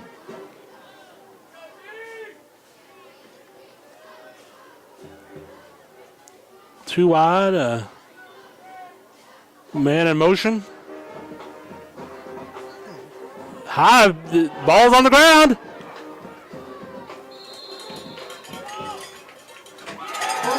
Fumble recovery by the Lions. Man, that was a wild pitch that he tried to make there, and their running back just couldn't handle it. And I'm telling you what, the Pioneers are trying to give the Pioneers are trying to give Gravette a lot of opportunities on the senior night to get some points on the board. So the Gravette defense just coming out just nasty. Roaring like that alpha lion on the African safari.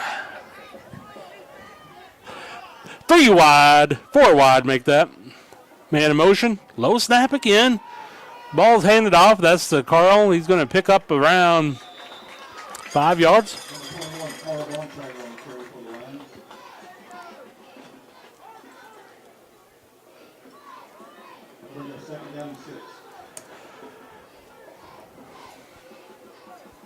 During this halftime, we might need to practice getting those snaps up a little higher. 2nd down, 5 to go.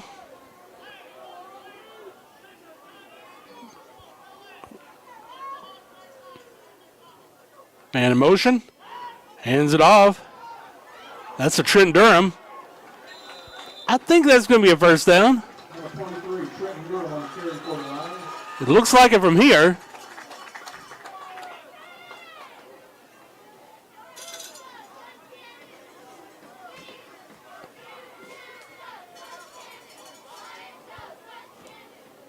They're going to say he was just short of the first down. 3rd down and 1 to go. I suspect you'll see a run here, but I've already proven tonight that I could be totally wrong.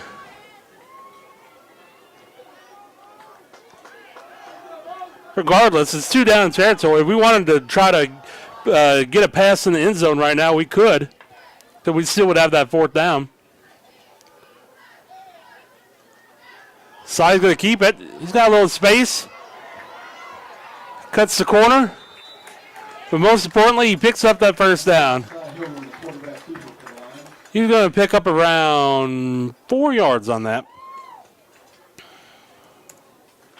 So it's 1st down and 10 to go. Ball's on the 13-yard line, and the Gravette Lions are knocking on the door once again.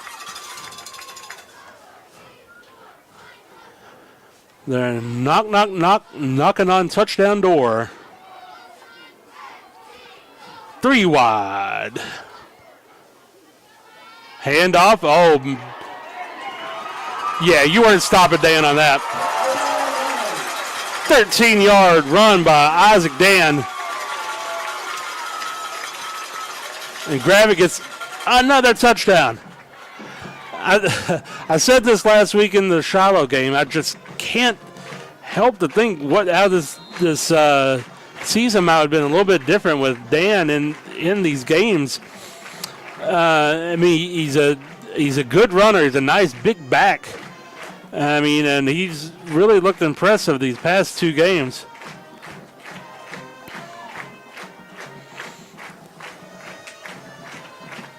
Side's going to keep that.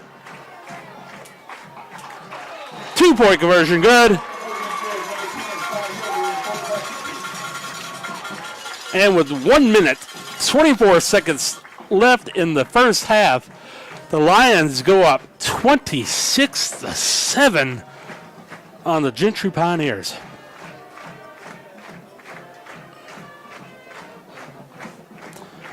So, I mean, can't ask for much of a better half of football for these Gravette Lions. You could definitely see, or you definitely could feel in the air. I mean, it's senior night. It's against Gentry. It's a rivalry game. I mean, Gravette's really came out here to play. Still don't think this game is over by any means. The Gentry Pioneers are a good team that is pretty much locked into the number 5 spot in the conference right here. They would be going into the playoffs, irregardless of what happened tonight. And they get that kick. They're going to start the ball on the 48-yard line.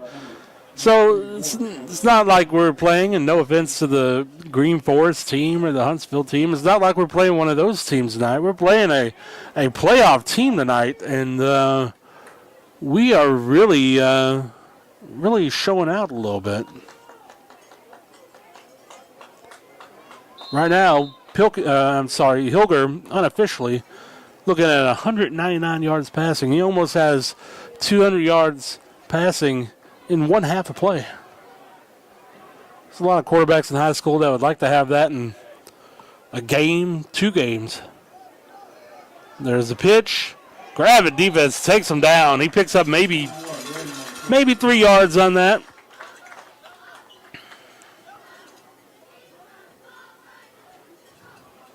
But that keeps that ball, that keeps that time clock running. We're down to a minute to go in the half.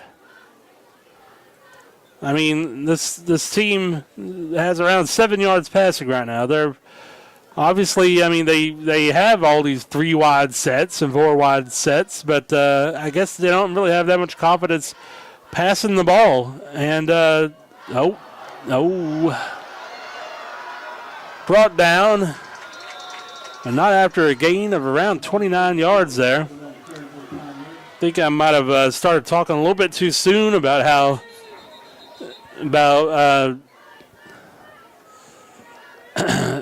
not necessarily being a quick strike when you're having to run the ball there, and you got a little time. Sitting at 37.4 seconds left. Gentry wisely is going to go ahead and take a timeout. Go ahead and take this timeout to say if you have a son or daughter that plays sports in Gravette, let me recommend you to join the Athletic Booster Club. It's a great way for you to be able to support your son or daughter, get to know a little bit about what's going on in their respective sport. It's just a great way to just be a proud athletic parent. And same goes, of course, for band. If you have a son or daughter in the band, let me encourage you to join the band booster club. They'd love to have you as well. If anybody wants to let me know what other booster clubs I'm missing, I'll gladly give them some props before the end of the game. Trips to the left, or right rather. Didn't matter. This is going to be a quarterback sneak all the way. Picks up around 8 on the play. So that's going to put them around the 13-yard line, it looks like. They say it was a gain of 6. I'm fine with that instead of 8. Let's see if this defense is able to keep the Pioneers out of this end zone before the end of the half. Fakes the pitch, runs right up the middle, and gets met by a pride of Lions. It's going to be close to a first down. I don't know if he got it. He doesn't. Gain of 3, so that's going to be 3rd down and 1.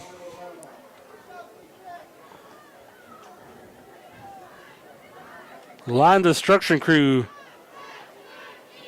thinks it's fun when it's 3rd down and 1. It's time for them to bring the steel about a ton.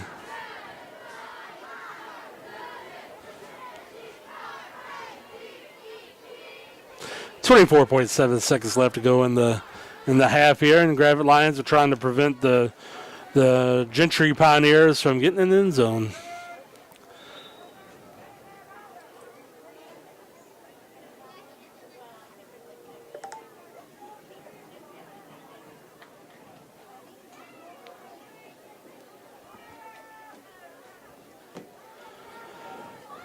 Gentry huddles up. We run up to the line real quick. It's a quarterback sneak. I don't really get that because I don't think they have. Oh, they've called all their plays that they've got left.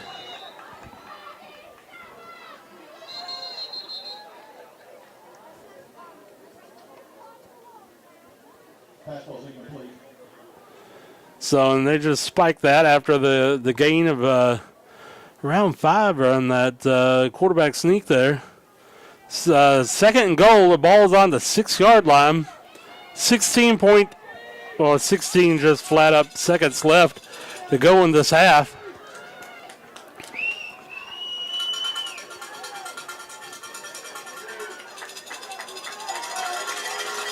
Gentry's lining up. They got 2 wide. Handoff. Oh, no. Oh, and a great play by the defensive back to knock that one out of the air. They had me fooled. I thought that they had tried to run it up the middle, and they attempted to pass, which was incomplete.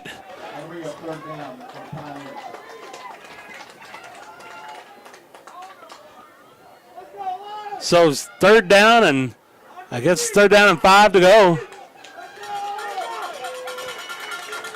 And the line to structure crew tackle like a hive of bees on 3rd down and 5. Let's see if they try the same play again, because that's the same lineup. This time they do hand it off. And they get the touchdown with 7.2 seconds left. A little bit of, I guess there's a little bit of kids being kids there after the touchdown run there. I don't know if I would be strutting around too much since they are down at this point by 2 touchdowns, but I That's his prerogative.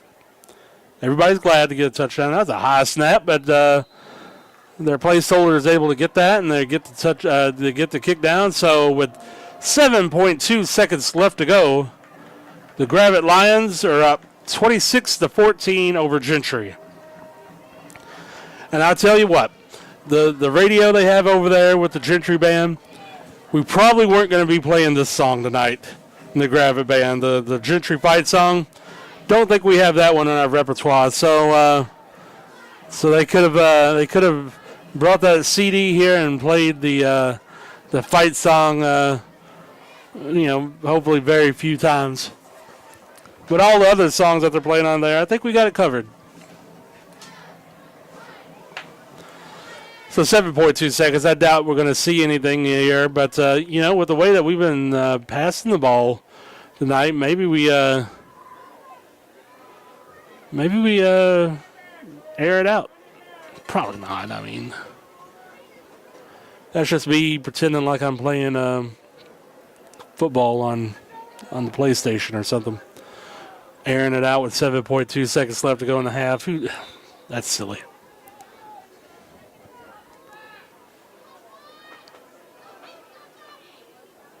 And here's the kick. Line drive. Caught. 0.3 seconds go off the clock on that, so 6.9. We have 6.9 long seconds here to go before the end of the half.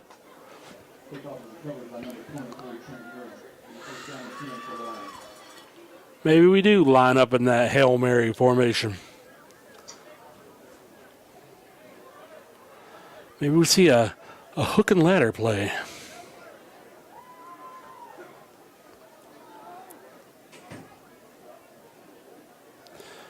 Maybe they run a screen. But all this is very unlikely as they are in the victory formation.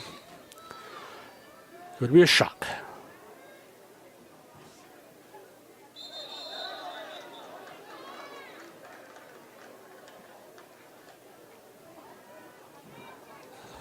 I think they could call a false start.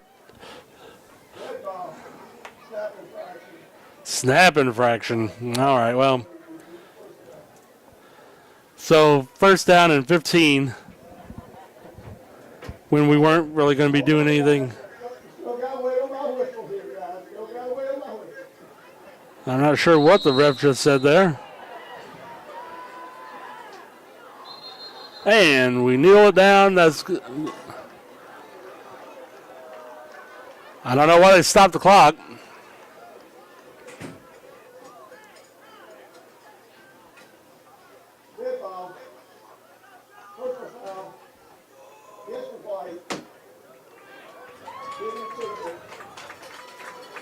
They call a personal foul. The rest must be getting paid by the hour.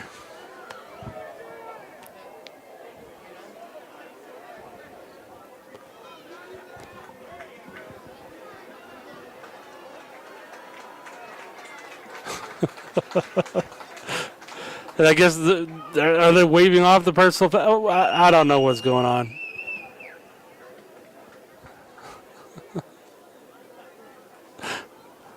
.4 seconds to go. Will someone just let this half end? Okay, so yeah. So it's a personal foul against the white. Great. Anyway, we're lined up in the victory formation. Just all we're trying to do is kneel and let this half go.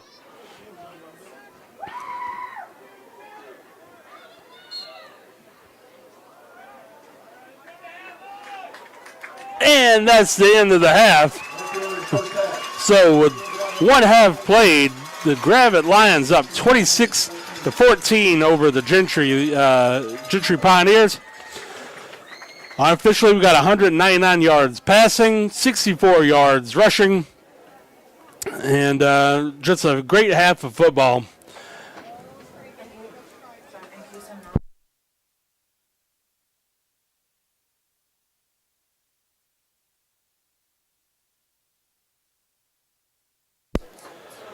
All right, we'll keep you live to be able to watch the band and the cheerleaders, and then we'll put you on to the huddle show until the start of the second half.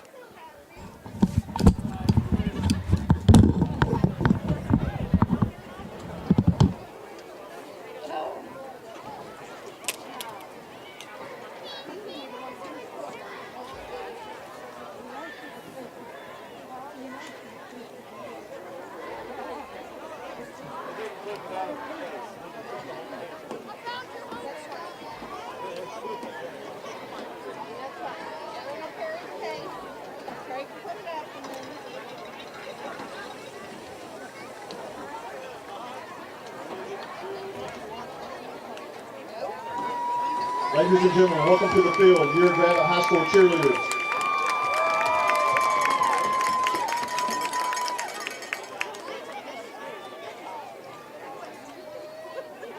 Our seniors, Kimmy Betts, who's a captain, Christine Irwin, and Aubrey Gebhardt will be our featured flyers for tonight's halftime performance.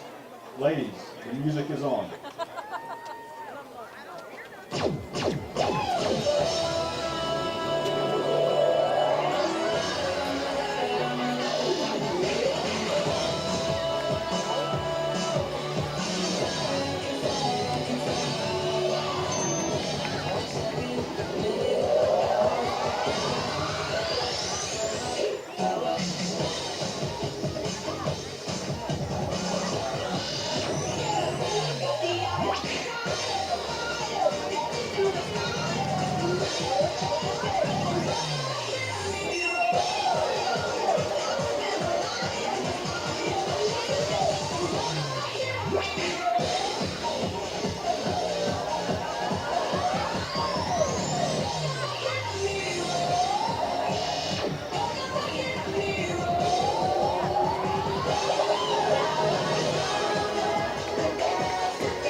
Thank you, ladies.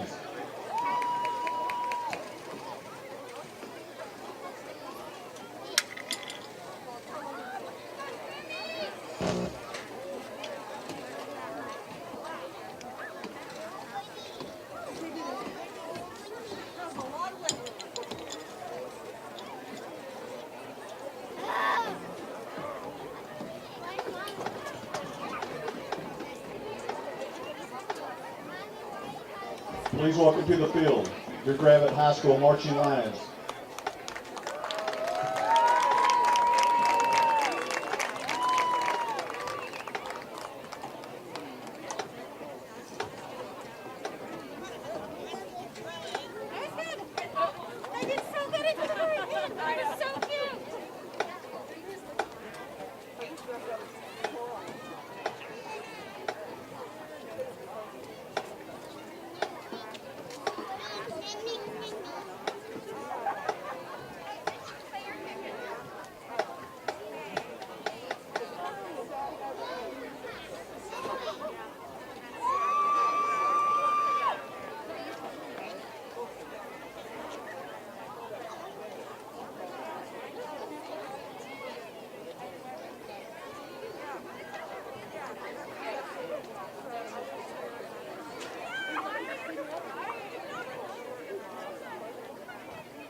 Hey there, Gravette Lions fans. This is Hayden. And I'm Paul, and you're watching Gravette Game Day.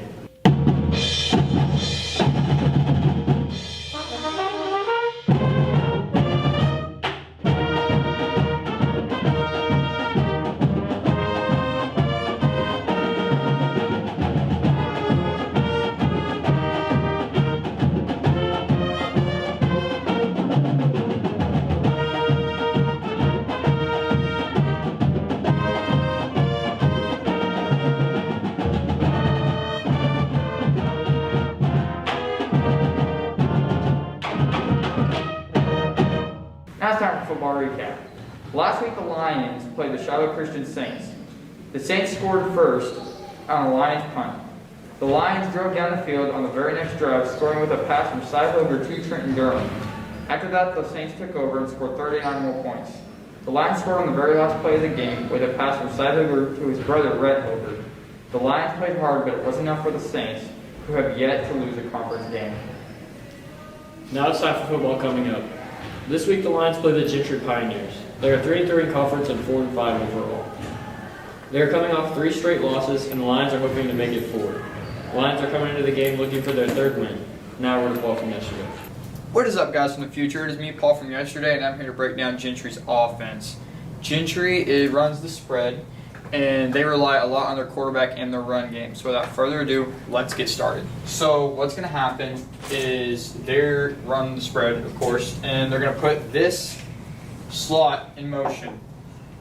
And he's going to line up behind the tailback and the quarterback, and they're going to have a dirty slot right here. He's going to go straight up to the linebackers. So what's going to happen is you're going to have a double by your center and your guard, and they're going to go up to the other linebacker with a pulling guard up there. He's down blocking. So they're leaving this outside backer, and he's one-on-one. So whenever they leave this outside backer, he's their read. So they're going to run a dive play into the B gap. The quarterback's reading it. If this jack follows the run, the dive, the quarterback pulls it, and he's got this slot guy as a pitch man. But if the jack decides to go for the quarterback, the tailback gets it, and there's one less guy to try and make the play. So what Gravette can do to stop this play is they can go and they can force the quarterback to give, because the quarterback is the most athletic player on the field. Once the quarterback gives it, then after that there's no pitch, there's nothing more that these 2 players can do. It eliminates 2 players out of the play, and then it's just relying on the linebackers. Now over to Coach Bo. Well, we're not exactly where we had hoped to be at this point in the season. We felt like there's a game or two that we let get away. There's no doubt that we play in a really tough conference and played a tough schedule thus far. But again, outside of those 2 games, not too bad. We've competed at times, and hoping just to continue to get better every day. Well, I feel that everything that they do goes through their run game to start, and then they're able to play action pass and throw some screen game off of that. So we've got to really work on controlling the run, trying to get them in some long down and distance situations where we can possibly dial up some pressure or play some coverage and mix some things in to put ourselves in good situations. At this juncture, we don't really know what the future holds for us, and I just want to encourage those guys to play every snap like it's their last, because we don't really know, like I said, what lies ahead. So, I want them to be able to go out on a good note, play hard, and play with no regrets. Thank you, Coach Bo. Now back to you guys. Thank you, Paul, from yesterday. Now it's time for the picks. But it's different because it's rivalry. Okay, so for our first game, we have Green Forest at Berryville. Hayden, who do you have? I picked Berryville in a close game. Neither team has won a football game yet, but this week that will change. I think Berryville has more talent than the Tigers, with a junior running back who has given teams problems in the past. I'm going to pick Green Forest in the upset. Green Forest is going to come out here and they're going to beat Berryville. I can feel it. Green Forest is better than Berryville. Berryville runs the flex tee. I got Green Forest coming out here running the spread with a very great junior class. And they're going to come out here and they're going to defeat the Bobcats. Mark my words. Okay, For our second game, we have Shiloh at Huntsville. Hayden, who do you have? I picked Shiloh in a blowout. The Saints have had an amazing season so far. I think they travel to Huntsville and take care of business on Huntsville senior night. Shiloh has a talented backfield with Eli Wisdom and Cam Wiedemann, both of which made unbelievable plays against the Lions last week. I have to agree. I'm picking the Saints. Now, Shiloh has been playing very well. Their defense is very sound. Now, the Lions were able to move the ball on them, but I feel like Shiloh will play hard, especially since this is rivalry week. And Huntsville is new to the conference, and Shiloh needs to assert themselves as the best team in the conference. By doing so, they have to defeat the Eagles, which is the only team standing in their way, and I feel like Shiloh will do that. And our third game, we have Gentry at Gravette. Hayden, who do you got? I picked Gravette in a close game. This game is very important to both teams. It's the biggest rivalry in the 4A1. The Pioneers have won the last 2 meetings, but I think that streak ends tonight and Gravette on their senior night. I have to agree. I'm picking Gravette. It is Gravette senior night, our senior night. And I feel like every single Lion is going to come out and they're going to attack. And they are going to play the hardest football we have seen. Gravette kept up with Shiloh for the first half. It was a great game. And we've seen the Gravette plays with a lot of heart. And I feel like Gravette's going to come out here and they are going to defeat Gentry on their senior night. Now it's time for our game of the week. We have Prairie Grove at Elkins, 2 versus 3. Hayden, who do you got? Paul and I have disagreed about these two teams the whole season, but I stand strong with my statement in that the Elks will take care of business and beat the Tigers. Elkins has only lost 1 game this season, but other than that, the Elks have blown out their competition in their first season with the 4A1. It will be close in a battle, but Cody Drummond and the Elks will prevail and win their 8th game this season. I have to disagree. I'm picking Prairie Grove. The wing T, baby. Prairie Grove is going to run the football all over the Elks. They are not going to have any answer. I think it's going to be a very close and hard-fought game. But Prairie Grove is going to come out in the end, and they are going to win this football game. That is all from Gravette Game Day Rivalry Week Edition. We will see you next week.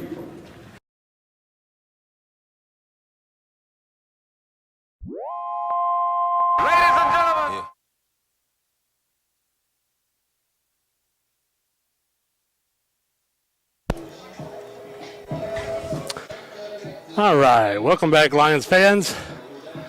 Both teams are out of the locker rooms, getting ready to start the second half. See if I can't bring you guys some scores from around the area. Let's see, we'll try to start off with our conference if they got anything. Listed. Prairie Grove up 21-6 over Elkins at halftime. I'm sure that game will tighten up before the end of the game. Shiloh up 21-0 over Huntsville. That's kind of a surprising score. I expected that to be a little bit higher, Shiloh.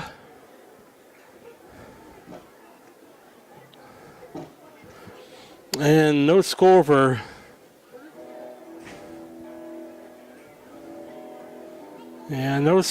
either Manford versus Berryville or Green Forest versus Berryville. So I'm still not really sure what's going on with that, but Bentonville up 31-7 over Bentonville West in what I'm sure they consider a rivalry game. Fort Smith Northside up 13-0 over Little Rock Southwest. Second quarter, Springdale up 17-14 over Fort Smith Southside at halftime. Rogers up 35-14 over Rogers Heritage at the half. Fayetteville 21-14 over Springdale Harbor at halftime. Russellville up 31-21 over Siloam Springs at half. Benton up 18-15 over Van Buren in the second quarter. Farmington and Alma boy, they're slugging it out. Alma up 8-3 over Farmington at the half.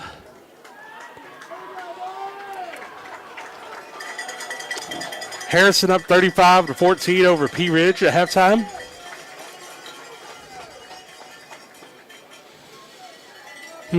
let's see if there's any other scores around the area that you guys would be interested in. Lincoln up 28-14 over Cedarville at halftime. Greenland up 28-7 over West Fork at the half.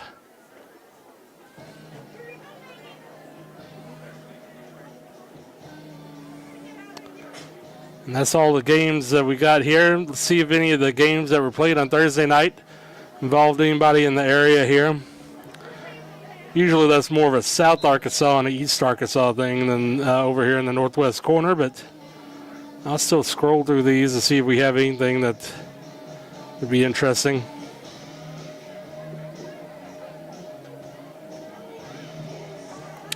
Nope, not really.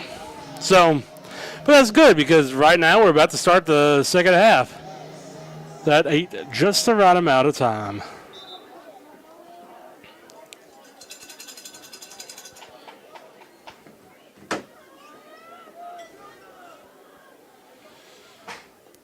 Hope everybody's having a good night. I know that I am, with the Gravette being up.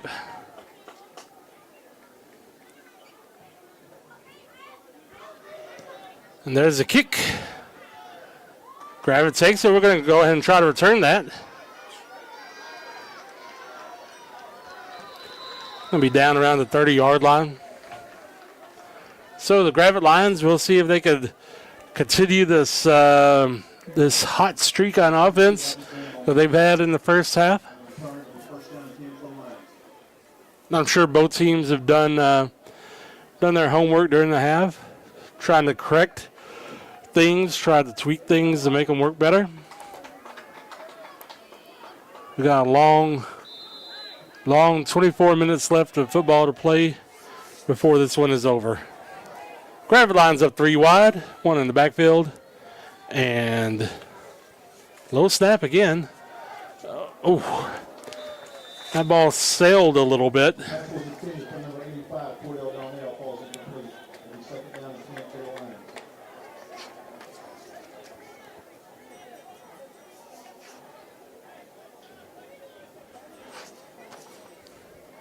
So that's going to put us second down and 10 to go there.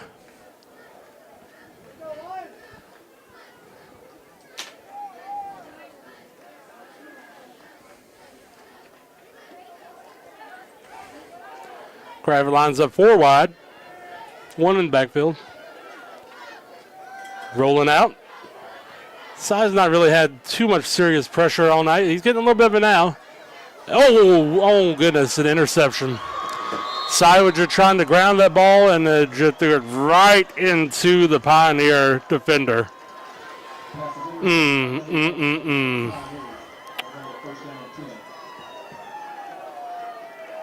So they're getting the ball on the 20-yard line. That sure Si wish he had that pass back.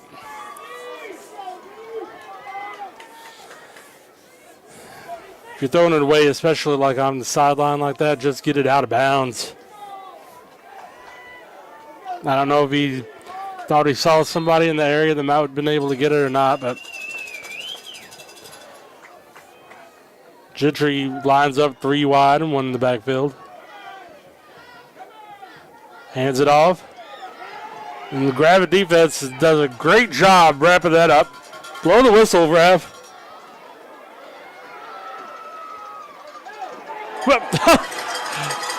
And somehow, out of all of that, great block. Fantastic block. Is he going to make it? Is he going to go all the way? That's a touchdown.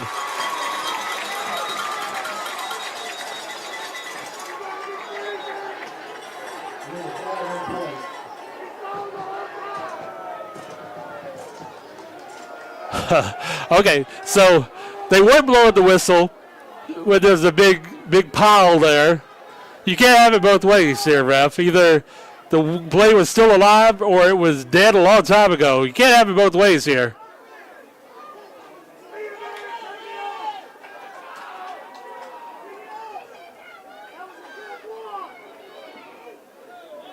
There was no whistle blown, so that was still a live play.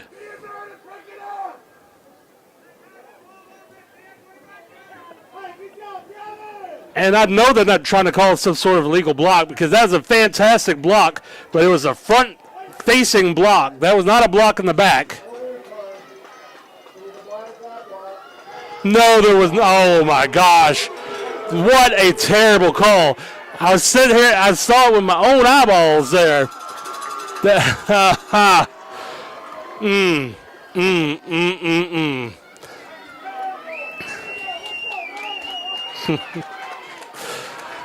Fantastic block by the young man.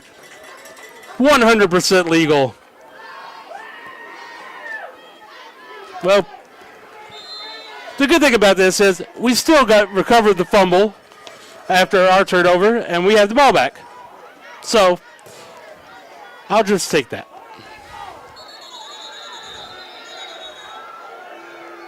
But these refs, these refs, they can't. When we have these big pile-ups like that, they're going to have to blow the whistle not quicker than that because I mean these are two teams that are very familiar with one another. There was a white Range Rover in the parking lot that the lights have been on all night. This is a rivalry between these two teams.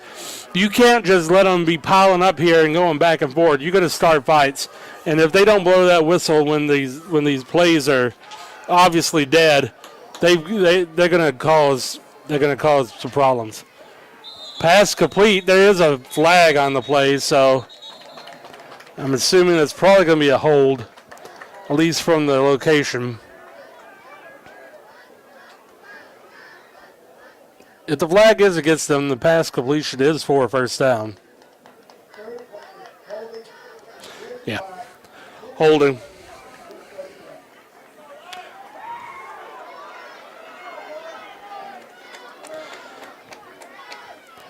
So that takes us from second down and 6 to, a lot more. Around second down, 18.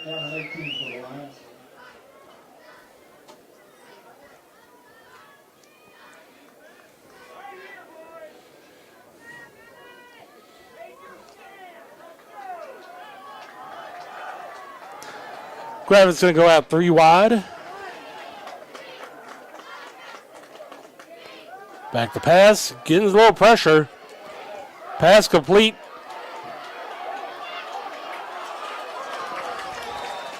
That is a lot of running for Isaac Dan to pick up around a yard.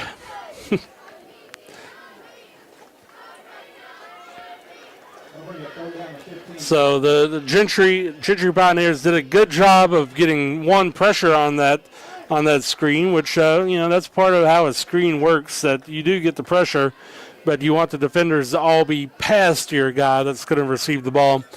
But they did a good job of getting the pressure, but then also being there when Dan received it. So 4 wide, back to pass,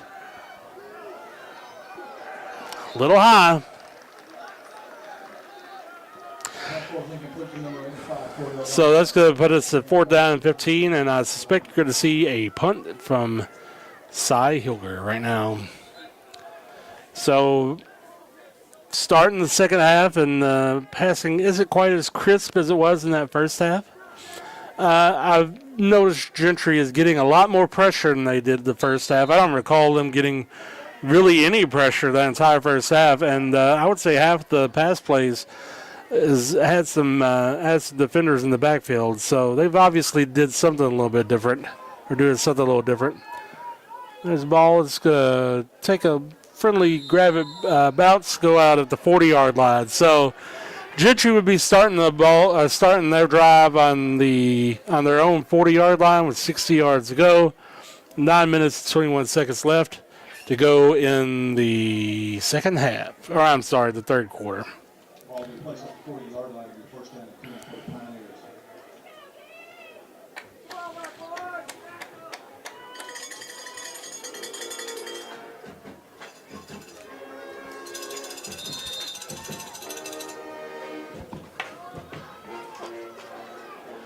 And Gentry's going to start off here 4 wide, 1 in the backfield. And shocking, it's a quarterback sneak. He gets the corner. He gets knocked out of bounds, but not after picking up around 16 yards there.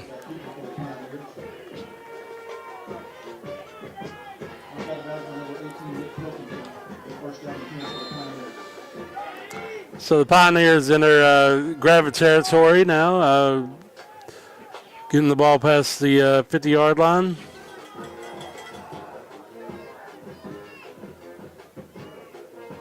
And they draw us off sides once again. So the quarterback has been doing a pretty good job of doing that. I think that's at least the third time tonight they've been able to draw us off sides. It's going to put it first down and 5 to go now instead of the first down and 10.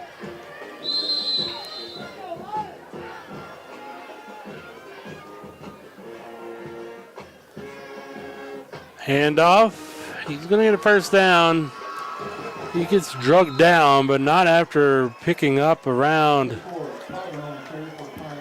12 yards on that. So Pioneers already are showing to be a lot more effective on offense and defense this second half. Like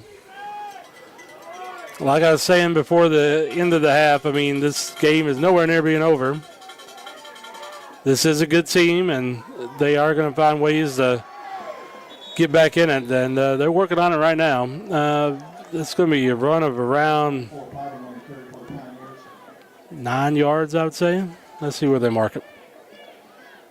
Yeah, that's a gain of 9 yards on the ground.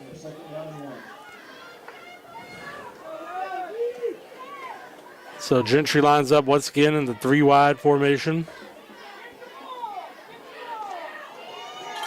Oh, he's met, though, at the line of scrimmage. He ain't getting the first down on this one.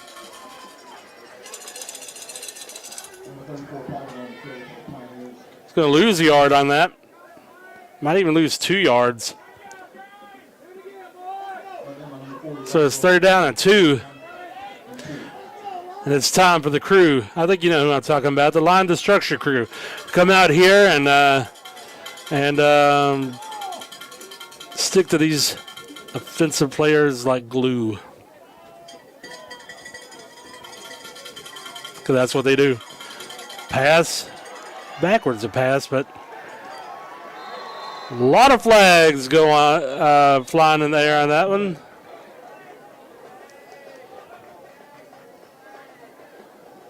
There would be a completion for around 6 yards. Let's see what all these flags are. Whatever it is, they all agreed that it happened.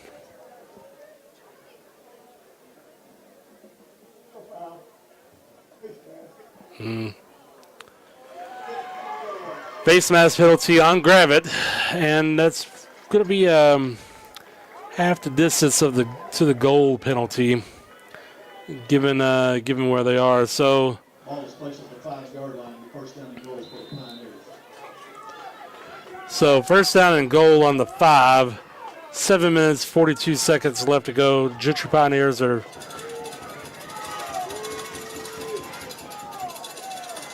to try a little trap there. I don't think they got the desired effect that they wanted out of it. Gain of around 2. They've tried a similar formation earlier in the game. They're going to say a gain of 1. I'm fine with it only being 1 versus 2. Doing it again.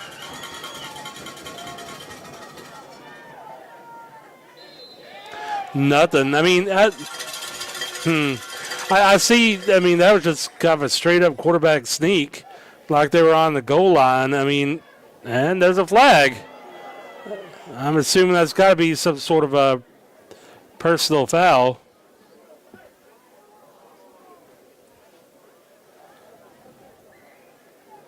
I think it might be getting a little chippy out there.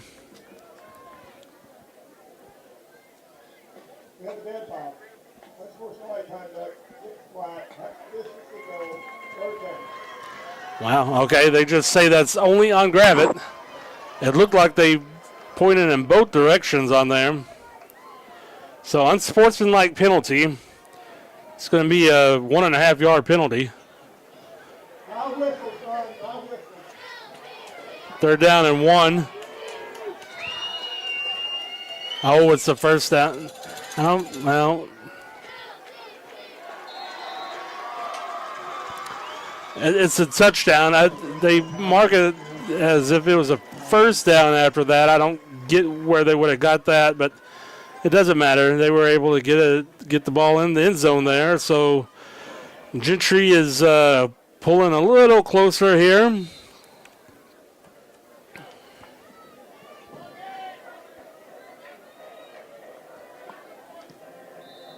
Ball's up. It's good. So with 6 minutes and 48 seconds left to go in the third quarter, it's Gravette up 26-21. But Gentry is playing a lot tighter, better defense. I would say better offense in the second half. So Gravette's going to have to just step up the intensity as well if they want to keep this lead here on senior night versus the Pioneers.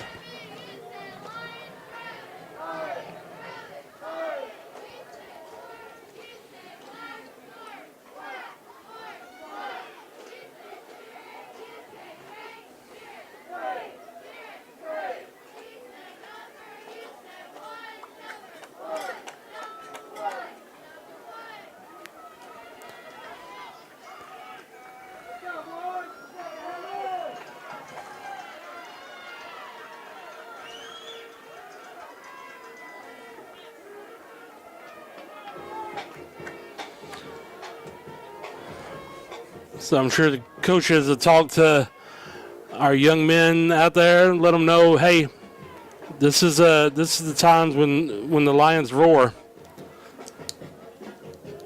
Things get a little tough out there on the savannah.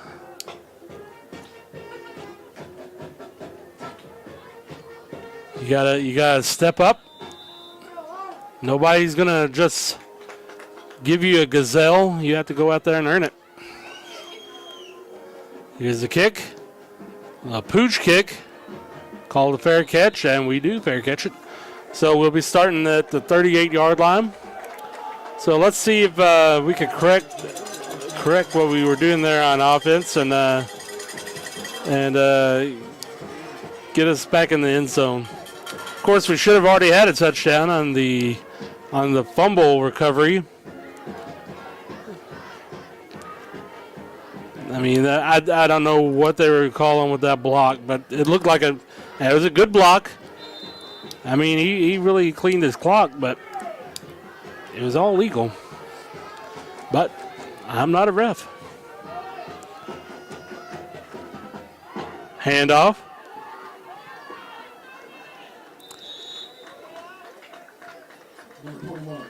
Yeah, Carl tries to follow his blocks. He ends up picking up around 3 yards on that.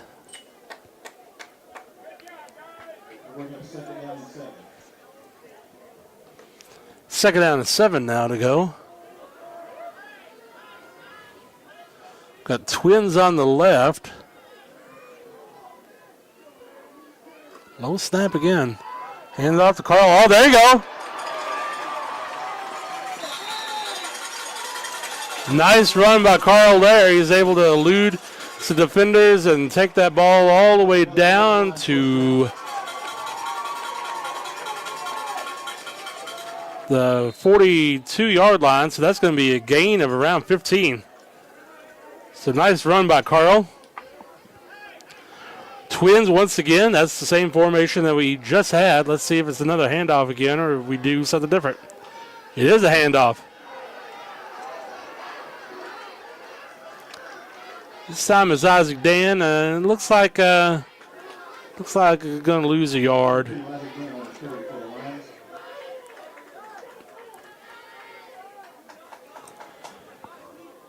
Pioneers recognize that formation.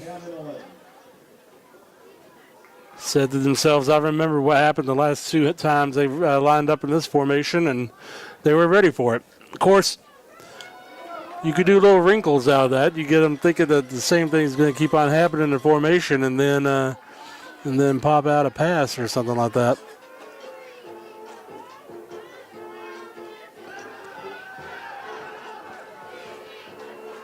Oh! Oh, wow. What concentration by Pilkington there. Wow. I was about to comment about the nice play by the Gentry defender being able to knock that out of the way, but the defender did get a hand on it, but Pilkington kept on paying attention and brought it home. Fumbled snap, and Hilger's trying to make something out of nothing. They end up losing 2 yards there.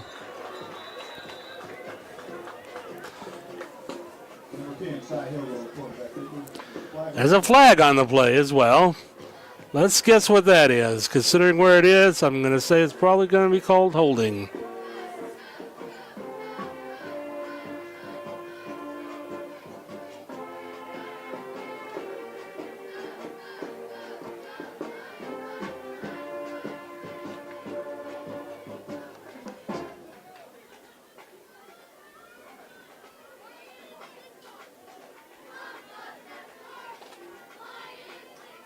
We have 2 penalties on the play. We got a face mask against black. We also have a face mask against white. Those penalties will offset. We will replay the down. Offsetting penalties there. Dual face mask.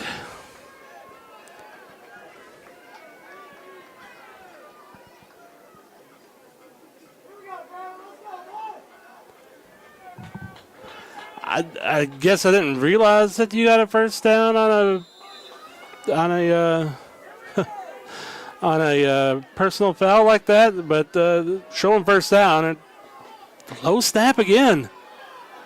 Nice cut. Nice run.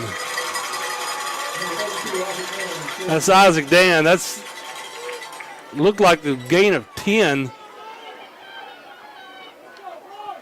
I'm going to say gain of 9.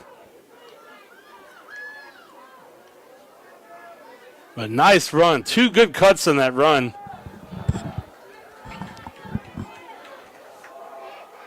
Why not give it to Dan again? He's good for it. With the forward momentum, he does pick up the first down there. Number 32 has a gain of 34 lines. So that puts us first down and goal on the 9-yard line. It's enough for another grab a line first down. And first down and goal. So here we go. Let's get this ball punched in the end zone. It's an interesting formation. Handoff. Dan's having him a day. Isaac Dan runs that in for a touchdown from 9 yards out. Isaac Dan is trying to make up for some lost time from this season. Of course, he's a senior, and he's having a great game tonight.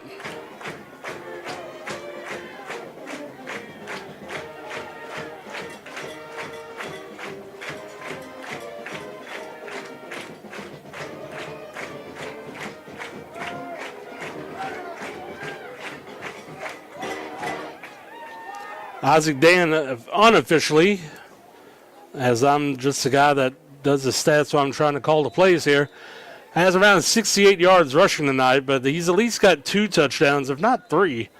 So, yeah, Dan's having a good night tonight. But most importantly, Gravette was able to respond to the touchdown that Gentry just scored, marching down the field and getting a touchdown of their own.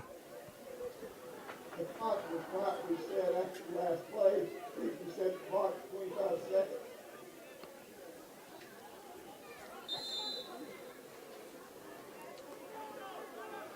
So we're lining up for the 2-point conversion.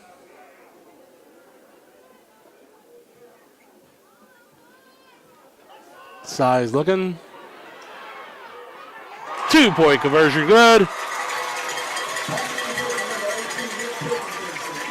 And with 4 minutes and 7 seconds left to go in the third quarter, Gravette Lions are up 34-21 on the Gentry Pioneers.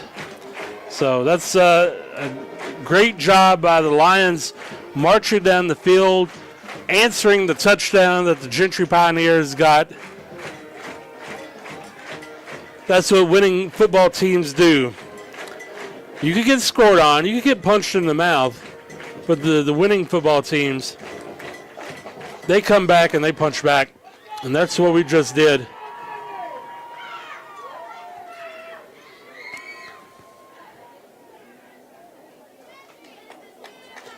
So offensively tonight, I mean, this is a lot of games with Gravette this season. They've gotten to the red zone and they've just not been able to get it across that goal line. And tonight they consistently have got it across the goal line. So, I mean, this is just fantastic, fantastic execution tonight by the Gravette Lions. Kick it deep this time. It's caught. It's a big tackle. Not sure who that was on the tackle, but it was a nice solid tackle on there. But Gentry's going to start the ball on the 43-yard line.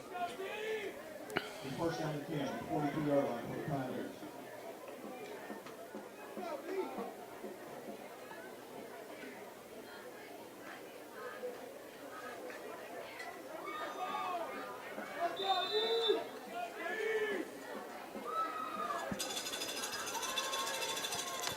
Going to line up with a trio on the right, one on the left. Pass complete, gain of around 5 on there. Passes complete to number 23, Dylan Jordan for the Pioneers. There's a flag on the play. Flag on the play. There's been a lot of laundry on the field the third quarter here.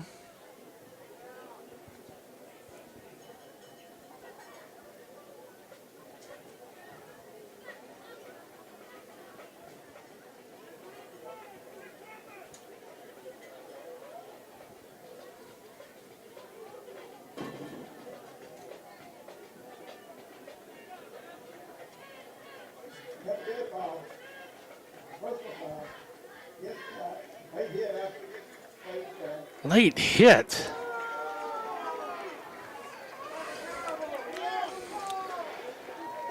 Well, that's a gain of around 5 yards passing, and then the referee's going to give them an extra 15 yards. I know I certainly didn't see anything that I thought was too late on that. I mean, I'm a Gravette homer here, but I didn't see anything there that was very egregious at all. And that's going to be a pretty decent run there by the Gentry running back there. He's going to take the ball all the way down to 10-yard line, so that's a gain of around 27 yards running the ball.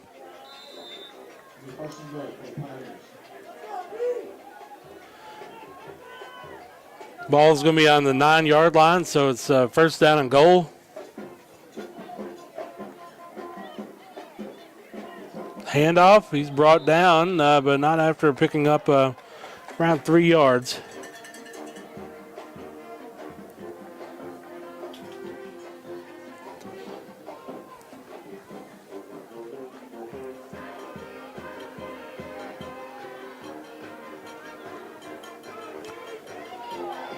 Gravette band is sounding nice and crisp tonight. And once again, it's been a lot of penalties. This quarter on Gravette. This is the 7th penalty this quarter on the Gravette Lions. So that's a half a distance to the goal penalty, so it's going to be second down and 4 now to go.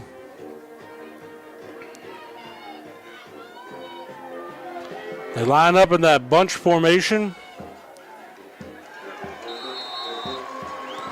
And touchdown. So The Gentry Pioneers obviously are not going to sit around and just going to take it. You know, they punched us, we punched them, they punched us back. So now it's just our job to get back up and punch them again.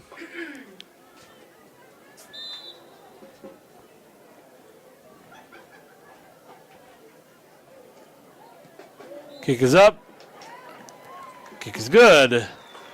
So with 2 minutes to 34 seconds left to go in the third quarter, Gravette is still ahead.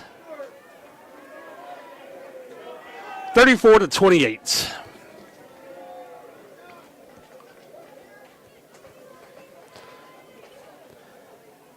So I will tell you this. It has been a fun game to watch. This would be a great game to watch if you were just a casual observer, flipping through TV, looking for a football game to watch. This would be great. If you have a little vested interest in the game, it's a little bit more nerve-wracking. So, but the Gravette's still up. They're still moving the ball. So, I have no reason to think that we're not going to take this ball and just march down the field and get us another.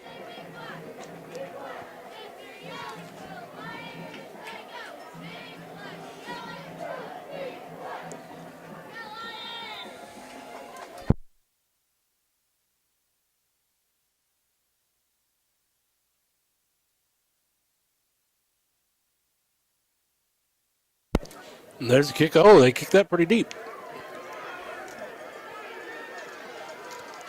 We pick that up. A nice cut. Nice run. Hey.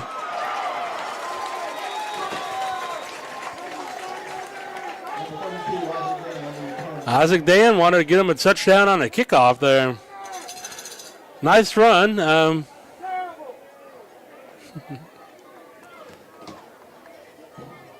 Somebody in the stands thought something needed to be called there.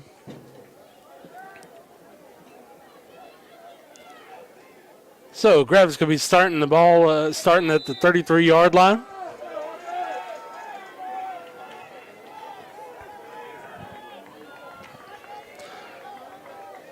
Man in motion, handoff.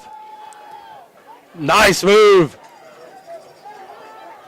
That looked like he was one of the defenders. Looked like one of the defenders might have a little face mask there. I guess that. Guess I'm the only one that saw it. Wow, I thought that went for a lot more than what it did. 2-yard run by Dan.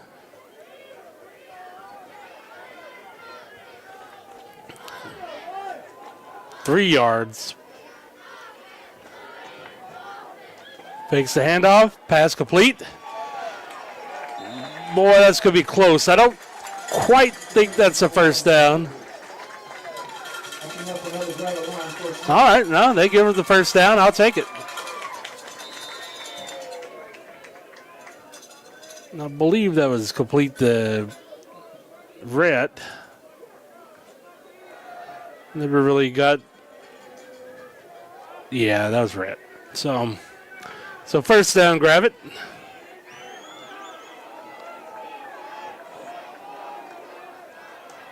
Handoff. Not going to get much on that.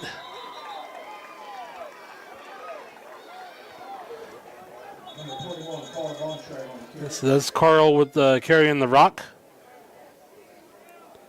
Let's say gaining around 2. Oh, we have a line down.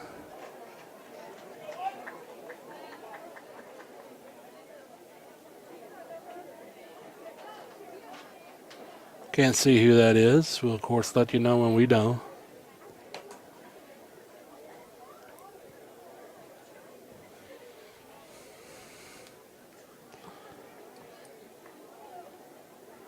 Of course, we're hoping that everything is good.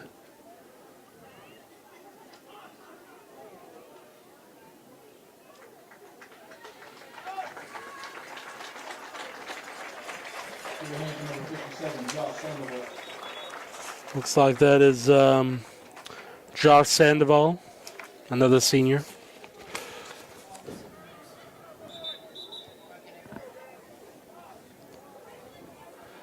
He was able to he was able to get off the field on his own weight. He probably twisted the ankle there. Hopefully we could get some tape on that and he'll be able to return to the game. 2nd down and 8 to go. 5 wide.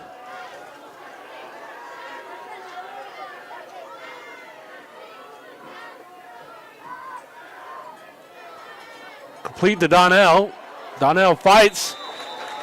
I think that's going to be a first down. It looked like a first down to me. Let's see what the officials say. Wow.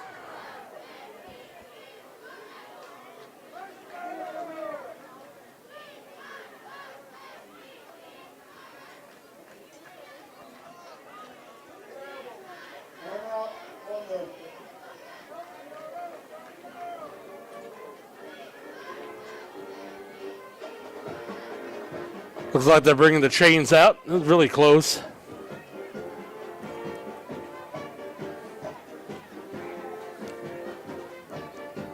I think he got it.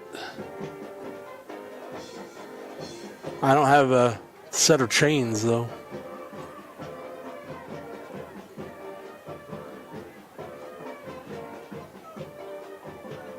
Okay. Say about half a yard short.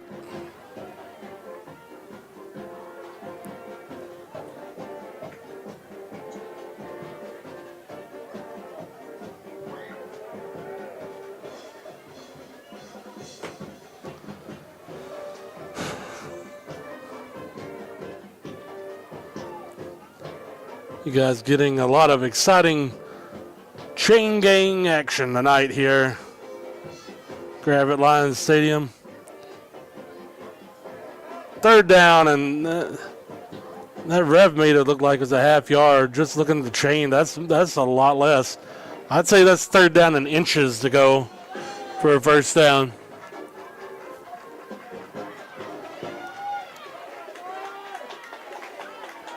Gravette's going to line up in a tight formation.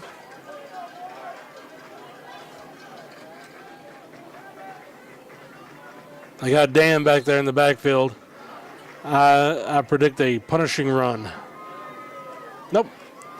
Still punishing, but by Hilger.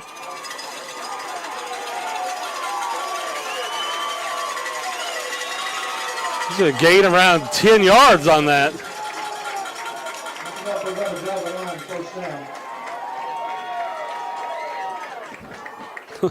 Nice run on the quarterback sneak there. Great push from the line there. But you keep on driving them back. Another low snap. Nice spin move by Dan.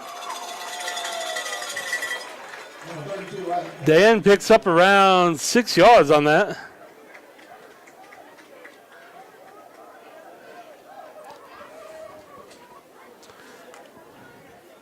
It's one of those moves that you do when you're pressing the left 2 button on the controller playing the football games. Just a nice spin move. Got him loose. It's going to be the end of the 3rd quarter. So with 12 minutes left to go, Gravette Lions are up 34-28 over the Gentry Pioneers. Let me see if I can get you guys some scores real quick.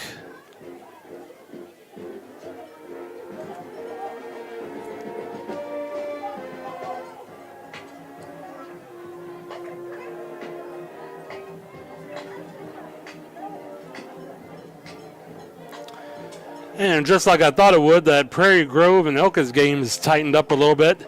It's now Prairie Grove up 21-20 over Elkins in the 4th quarter. So that's an exciting game. Let's see. Where's that Shiloh game? Well, the Shiloh game was on here earlier. I don't see it now on here anymore.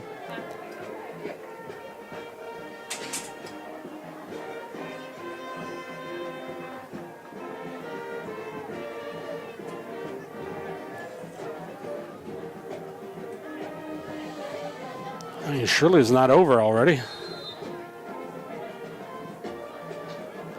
Well, the time for me to talk about it is over. Quarterback sneak. Their flag on the play. Side picks up a significant amount of yards, but I'm pretty sure this is coming back.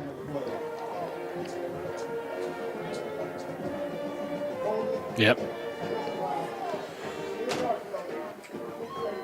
So that's going to be a 10-yard penalty. And erase a nice run by Cy there.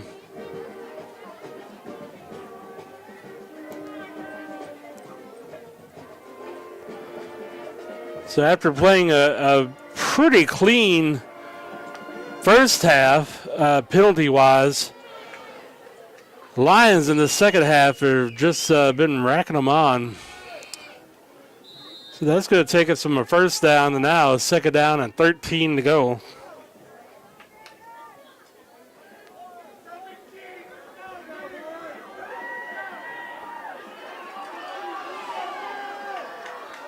Too wide. They've been running a lot from this formation. Not tonight, or not here. Oh.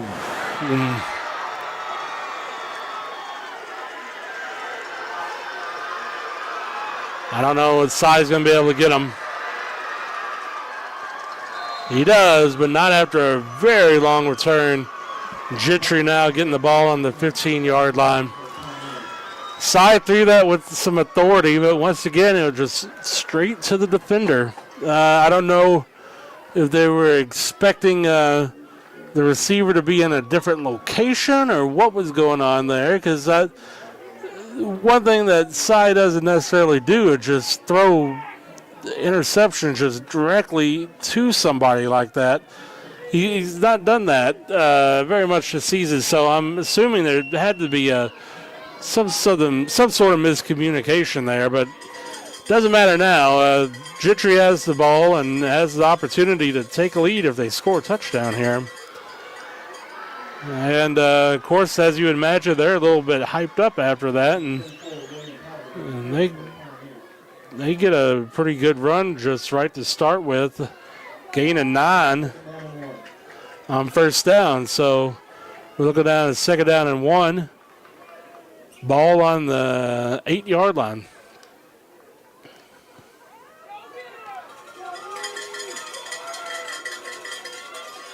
Three wide.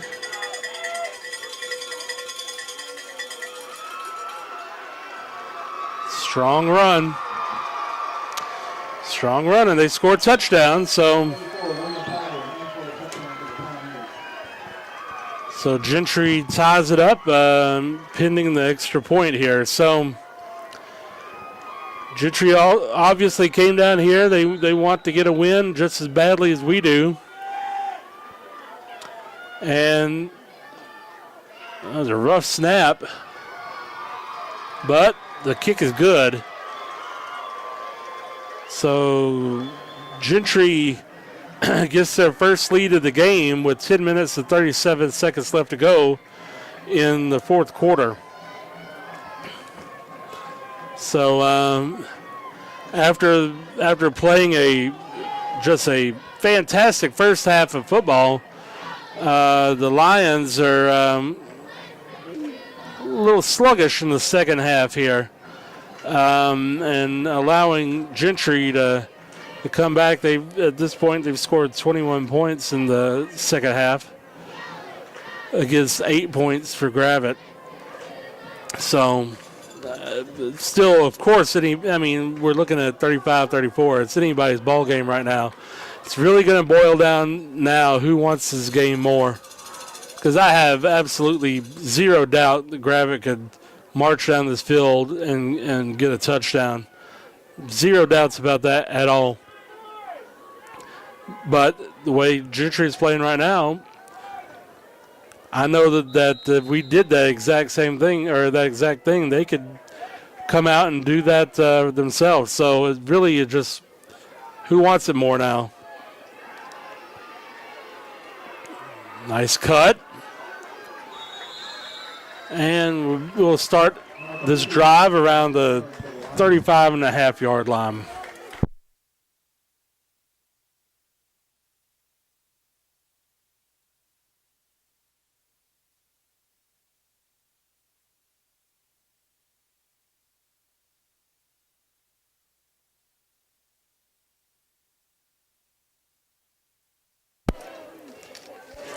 So 10 minutes, 31 seconds left to go in the game. Gentry just got their first lead. It's 35-34. Gravette lines up 3 wide, 2 in the backfield. Low snap again.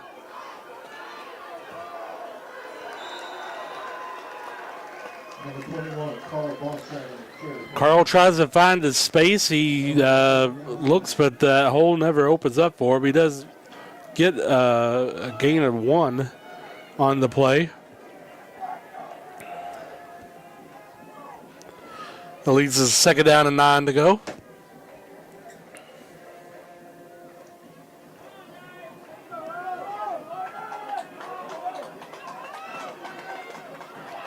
Gravette lines up 3 wide.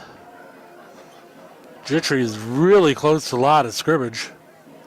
Fakes the handoff. Oh my gosh, he's got Rhett wide open. Oh, pass completion. I don't like that spot. Complete to Pilkington. It's going to be a gain of 8. But if he had saw Rhett was wide open. Right down the middle of the field.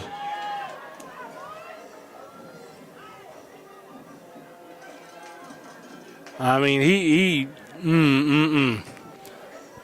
3rd down and 1. Let's just get this first down.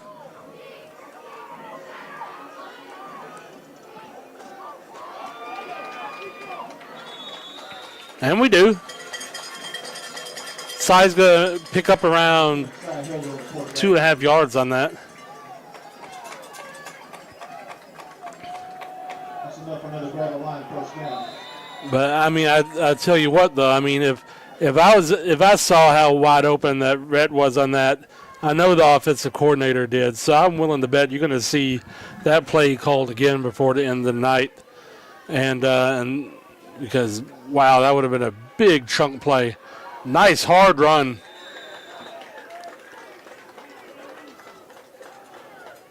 Nice hard run by Carl there. Oh, my bad. I think that was Trent Durham. I'll bring up 2nd down and 7 for the Lions. Getting it 3 yards. 2nd down and 7.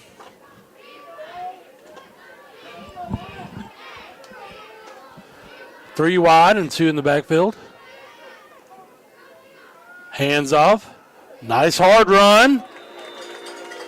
Close to a first down. Number 23, Trent Durham on the carry. They're going to say he's just short, though. So we're looking at another 3rd down and a long one. I think Gravette is trying to eat a little bit of this clock on this drive. I think that they have a lot of faith that they can get this in the end zone, but I don't think they want to give Gentry a lot of time. Nice. Nice. That's a touchdown.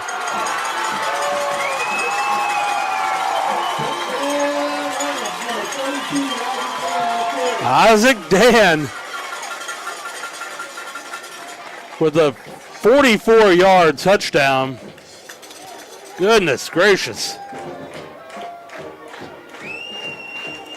Dan is having himself a night.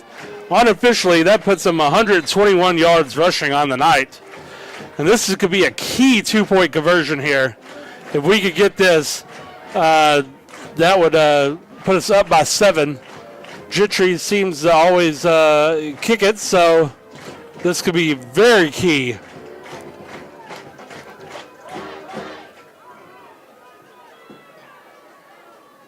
Let's see what we do. Low snap again. Size looking. Floats it out there. Oh! It must have slipped out of his hands right at the end.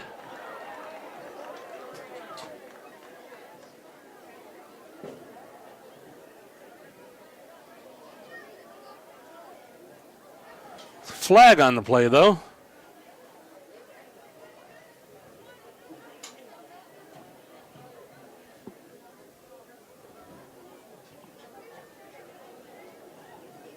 Whole stadium's waiting to see what this is. Offense is still out on the field, so they makes you think it's against defense.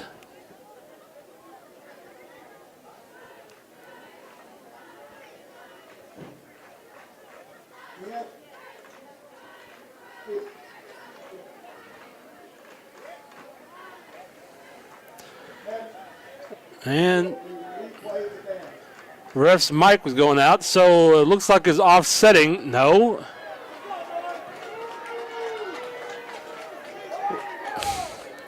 Well, I'm not sure exactly what happened, but there is a replay of the 2-point conversion.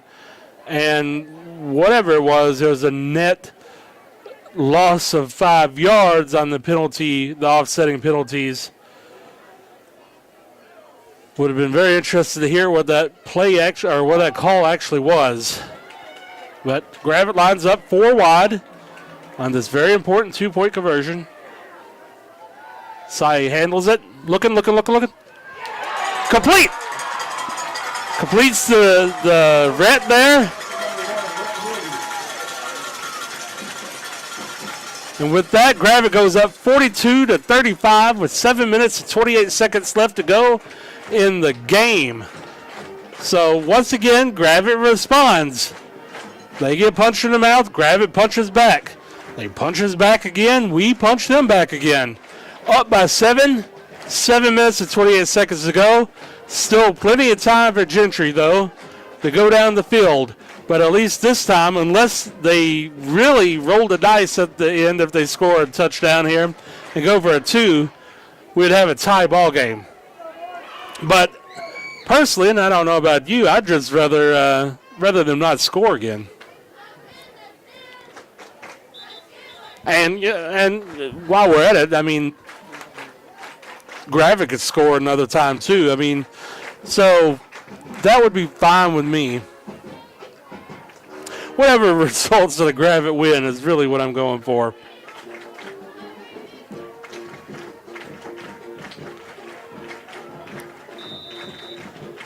I'd like to thank the 73 of you guys that are watching on the stream tonight. We appreciate you guys. I know at the beginning of the season we had a few hiccups with some of our hardware, and I know that first game we had, it was just so hot that we were having a lot of issues. Would like to we appreciate you guys watching, especially in the season with the COVID. It's made it more difficult to go out to these games. We're happy to be able to.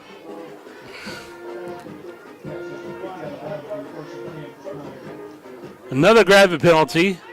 Apparently, he's going to give them 10 yards. Lots of penalties, but yeah, we're glad to be able to provide this service for you guys to be able to see these games, and we appreciate all the patience you've had all year with us here as we've tried to stream out here. Let's stream the games here for you. Gentry lines up 3 wide.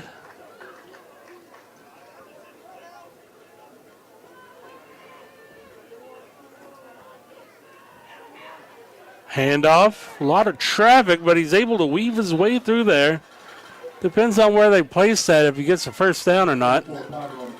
Looks like he might have just been short of that first down, leaving us a 3rd down and 1.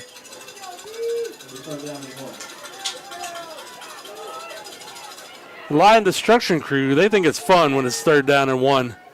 Because this is the time that they fire off like a gun. There's a pitch. Nice! Running back was able to get back to the line of scrimmage or just lose just... Oh, that running back was able to save them a few yards there, but now it's 4th down and 2. This is a big big play. Let's see if these Gravette Lions can hold these guys. A 4th down and 2.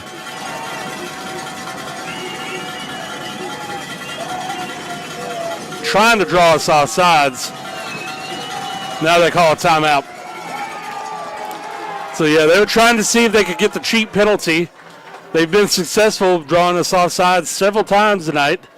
They thought that they would get it that way, but the Gravette Lions, they were disciplined and were able to not jump off sides. I personally would like to thank Ian Galloway. He's the teacher that's in charge of the stream team. He also does all the Gravette High School TV. I appreciate all the hard work that he's done this entire season to, like I mentioned, just ensure that we're able to broadcast these games for you.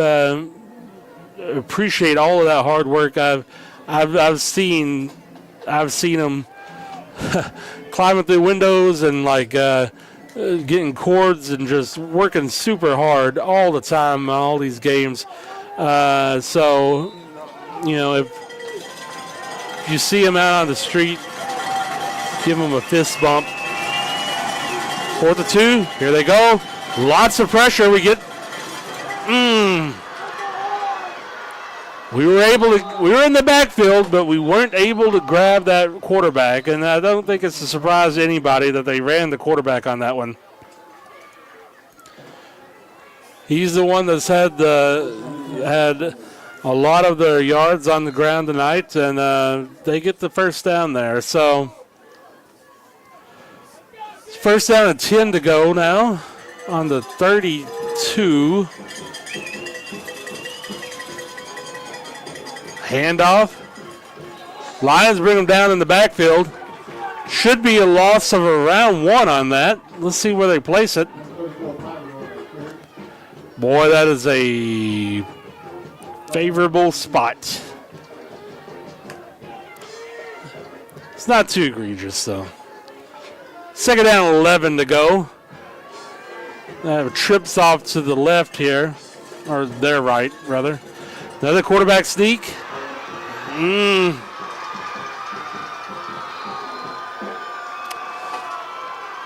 And he runs it in. That's a gain of 32 yards. So, I would definitely say this senior night game against this team just miles down the road. It's been exciting. Definitely been exciting. It's up. No good! The kick is no good. So 4 minutes, 47 seconds left to go. Gravette remains ahead, 42-41. Oh, what all the twists and turns that we've seen in this game tonight.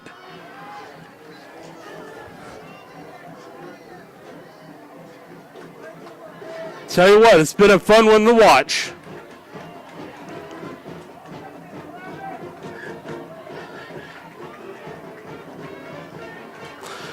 With 4 minutes and 47 seconds left, I think it's too early for them to attempt an onside kick.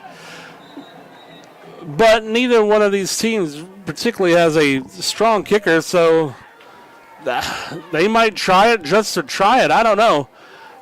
Looks like Gravette is expecting that. They have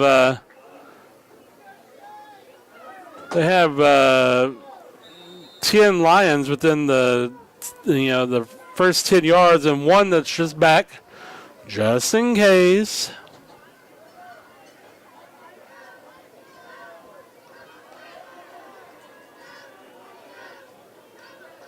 And they kick it deep. You need to get on it. Whew. So that puts the ball on the 8-yard line. 4 minutes, 45 seconds left to go in this game. And it is exciting.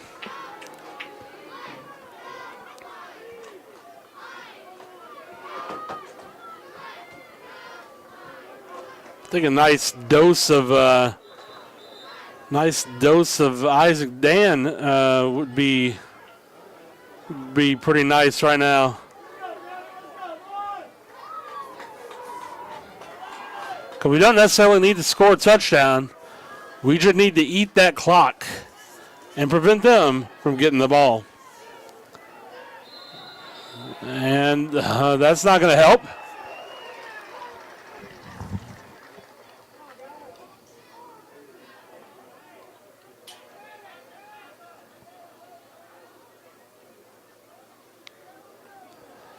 I think this is going to be like a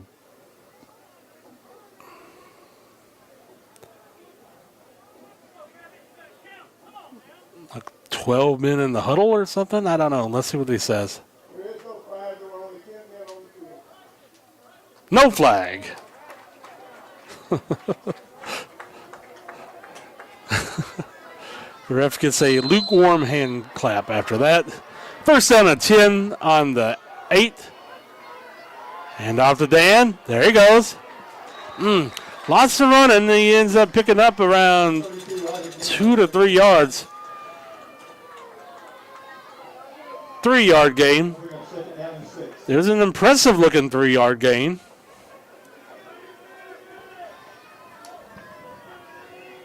So second down, 7 to go. Ball just past the 10. Handoff. There we go. There we go. That's not a first down. It's awfully close.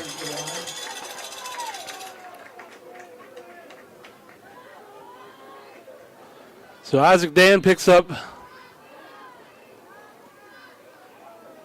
first down. Fantastic. Fantastic. That gives us 3 more downs to eat clock. I knew it was going to be close.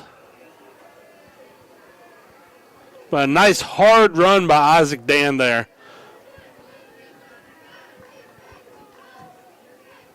And Gravette's going to let that clock keep on clicking down.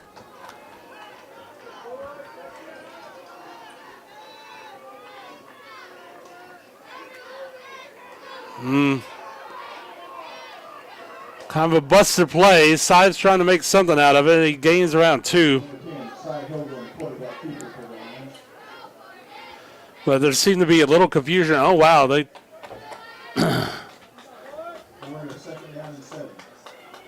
All right, we'll gain a 3. He makes a lot more out of that than I thought he did.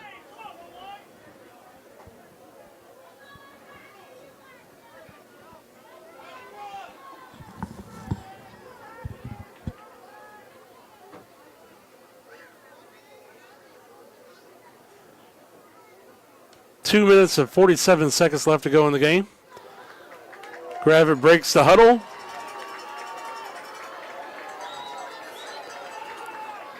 Gravette's going to take the sweet time. Hand off to Dan. Nice cut.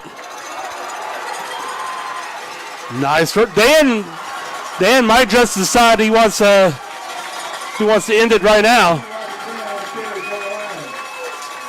Another fantastic run by Isaac Dan. Gain of 25 yards.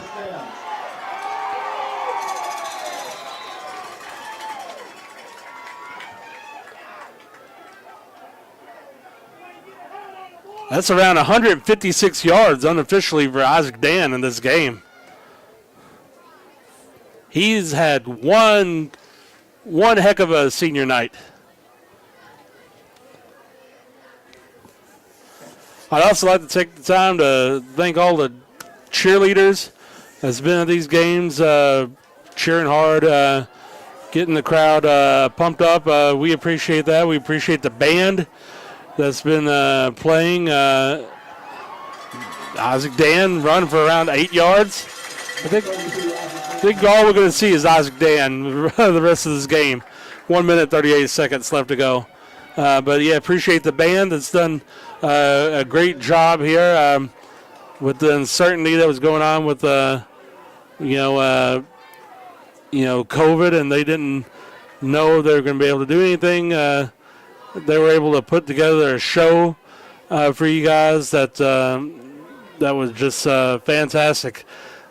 If I was Gentry, I would think about using some timeouts here. They still have 2 of them left, and we're almost down to 1 minute left in this game. I mean, I assume that they're waiting to see if we get this first down. But if we get this first down, I think it might be over. Hilger runs and gains around 1. So 51 seconds left, and they finally called a timeout. I'd like to thank the stream team that's been working this entire season. They're the ones that bring this out. I know I mentioned about Mr. Galloway and the hard work that he's done, but the stream team is ran by the Gravette students. I'd like to just go through and just mention the Gravette students and the stream team that's helped have broadcasting these games possible for you guys. In 10th grade, Ella Moyers has helped out. We got a slew of 11th graders here that's been helping out. Tara Key, Micah,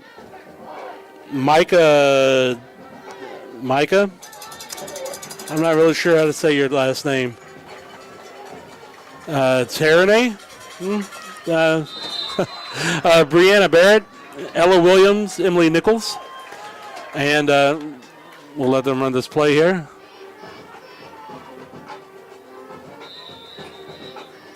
Looks like Gravette's going to call a timeout. And the stream team has one senior on it. Her name's Amelia Moyers. She's my, if you guys haven't caught on, she's my daughter. She's the reason why I'm the golden voice of the Lions. Because Amelia Moyers suggested to Mr. Galloway that I might have interested in doing this. It's been a fantastic 2 years being able to broadcast on the stream team with my daughter, working with her. She's, to be honest, not really super into football. And I don't think that she knows a lot of stuff that's going on. But it's been a fantastic journey to be able to spend quality time with my daughter doing things that we both love here. So it's just been great. Amelia, I love you. I also love this hard run by Isaac Dan. A gain of around 18 yards. He does step out of bounds.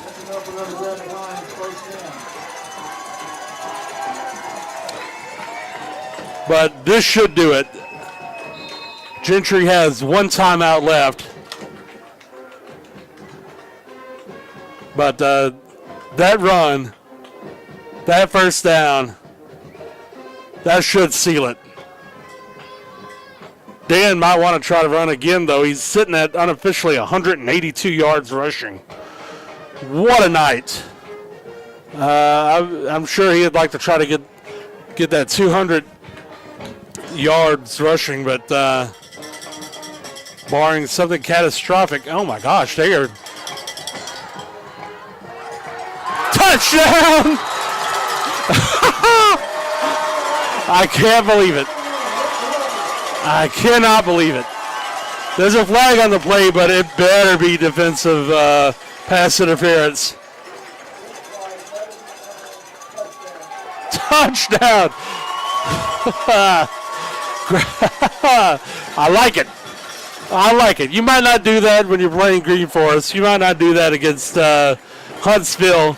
But when you're playing Gentry right down the road, you might let them know that, hey, we just we just scored on you one last time. And what a catch, what concentration by Rhett there. to be able to bring that ball in. He kept on tapping that ball to himself until he was able to bring it home in the breadbasket.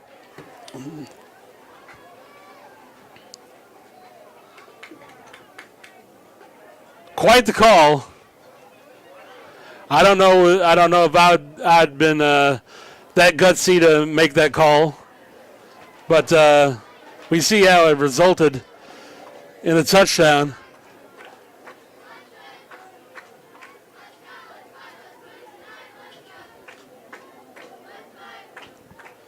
If we complete the 2-point conversion, I mean, the game is 100% over because we'd be up by 9 points then.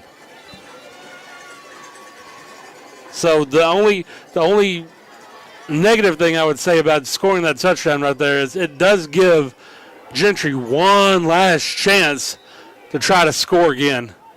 But if we get this 2-point conversion, it wouldn't even matter. And we do.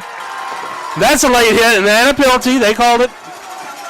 Little frustration on Gentry there.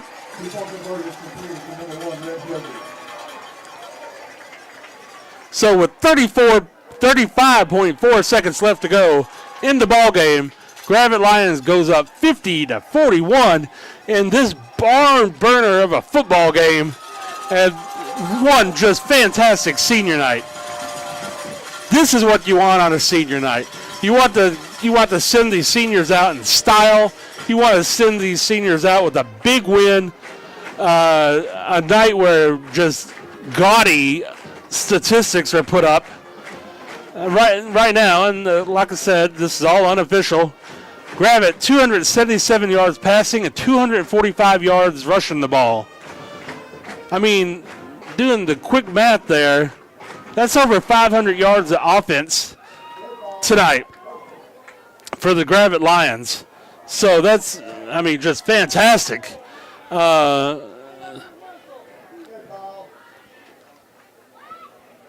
Called offsetting?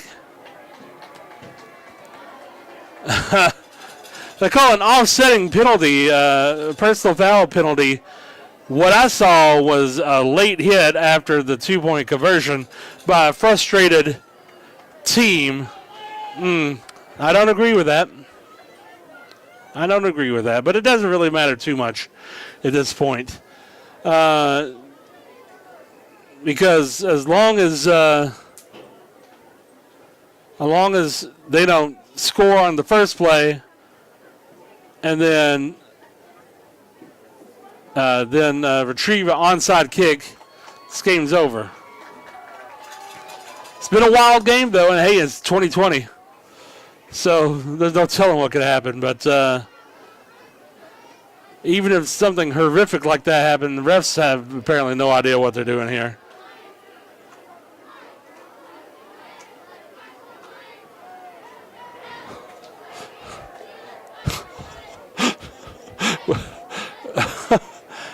Okay. I'm not sure exactly what all was called here. Maybe it wasn't offsetting penalties. But Gravette's kicking off on the 30-yard line.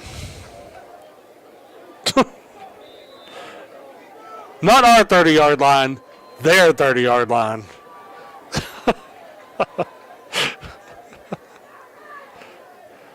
I don't think I've ever seen a kickoff from this distance. That's going to go into the end zone like you would imagine.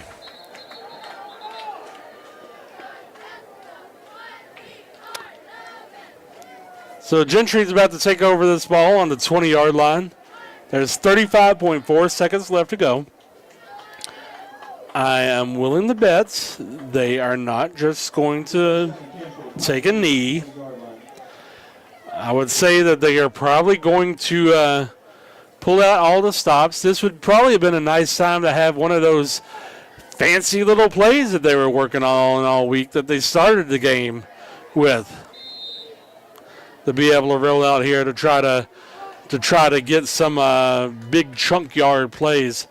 4 wide receivers, 1 running back. And he's stepping back to pass. He's going to have plenty of time. He airs it out. That's a nice looking ball. And he catches it. Woo! Give him his due. That was an awesome catch. Gain of 49 yards.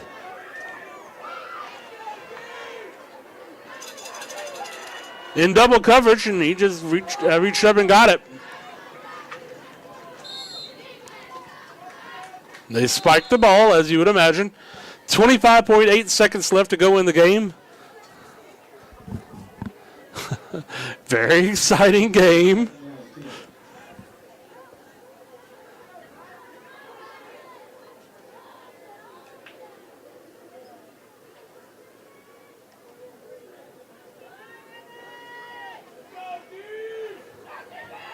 I suspect you're going to see the ball up in the air again. Let's see if they duplicate the success they just had. A quick pass.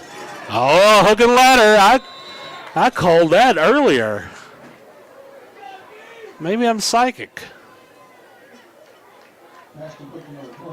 It was whatever. They did the hook and ladder. It was gain of 6 yards. They need a lot more than 6 yards there. They were able to get the ball out of bounds. So that's beneficial, but of course they spiked it earlier. It's 3rd down and 3 to go. So if I was that wide receiver, I might would have tried to get a little bit more yards before I went out of bounds. Got some pressure. Ball's up in the air. Oh, he's wide open. And that's a touchdown.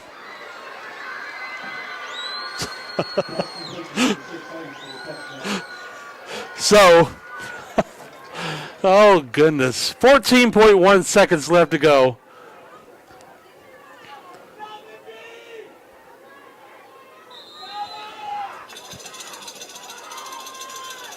They're going for a 2-point conversion. I don't really understand why they're even worried about that.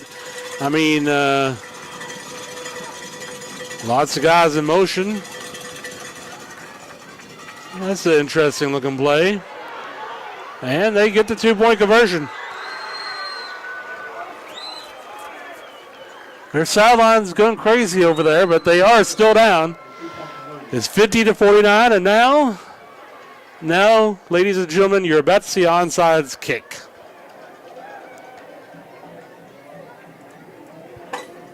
.1 seconds left to go. 50-49.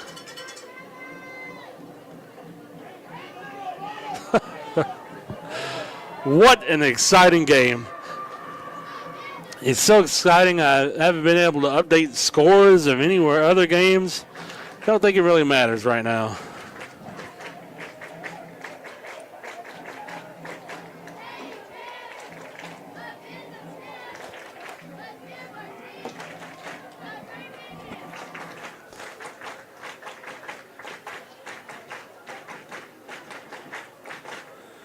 I mean, I know you gotta have somebody back, but I'd be tempted just to have all 11 of the Gravette kickoff team just within that 10 yards. I mean, of course, they could try to kick this ball in an empty spot on the field, but I guess there's a few different scenarios that you could do here, but like I said, you're about to see onside kick. That's the one thing I could guarantee here.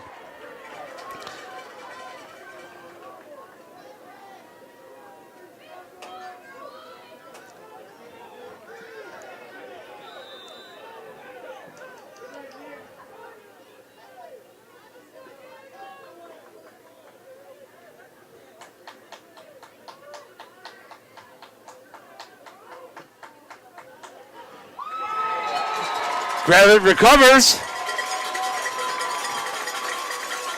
That should be the ball game. I'm telling you, I can't imagine anywhere in Arkansas tonight that there's been a more exciting game than the one that you're watching right now. I cannot imagine. 50-49, 13.6 seconds left to go.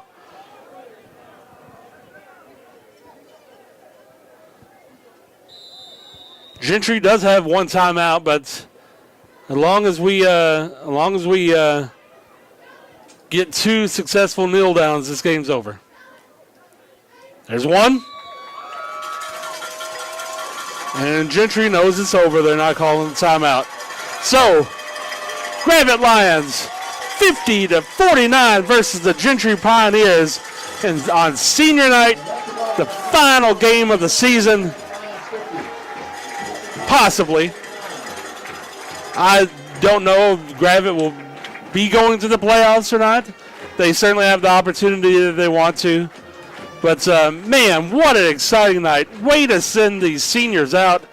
I briefly talked about it, but like unofficial stats, 277 yards passing tonight, 245 yards rushing, a lot of penalty yards. 182 yards on the ground for Isaac Dan. Carl Botrager, 32. Trent Durham, 13. Cy with 18. And normally, we'd be talking about the fact that Cordell Donnell, 95 yards receiving tonight. Rhett Hilger, 96 yards receiving tonight. Nick Pilkington, 50. Hayden Knox, 17. Mason Meeker, 13. Carl Botrager, 6 yards. I mean, lots of outstanding performances tonight. But what I think is even better is that there's all these outstanding performances, and the vast majority of these were seniors. So here on senior night, they just came out, they showed up, and they really showed out. Fantastic. Right now, as I mentioned before, we have no idea if there'll even be a game next week. No idea where it would be at. Any of those things. No idea if there'd be a stream of it or not. So I'm just going to assume that this will be the last time that I'm talking to you this season. So go Lions. A great season in a weird year. We appreciate everybody that's watched. Now let's get this basketball season started. All right. So this is Steven.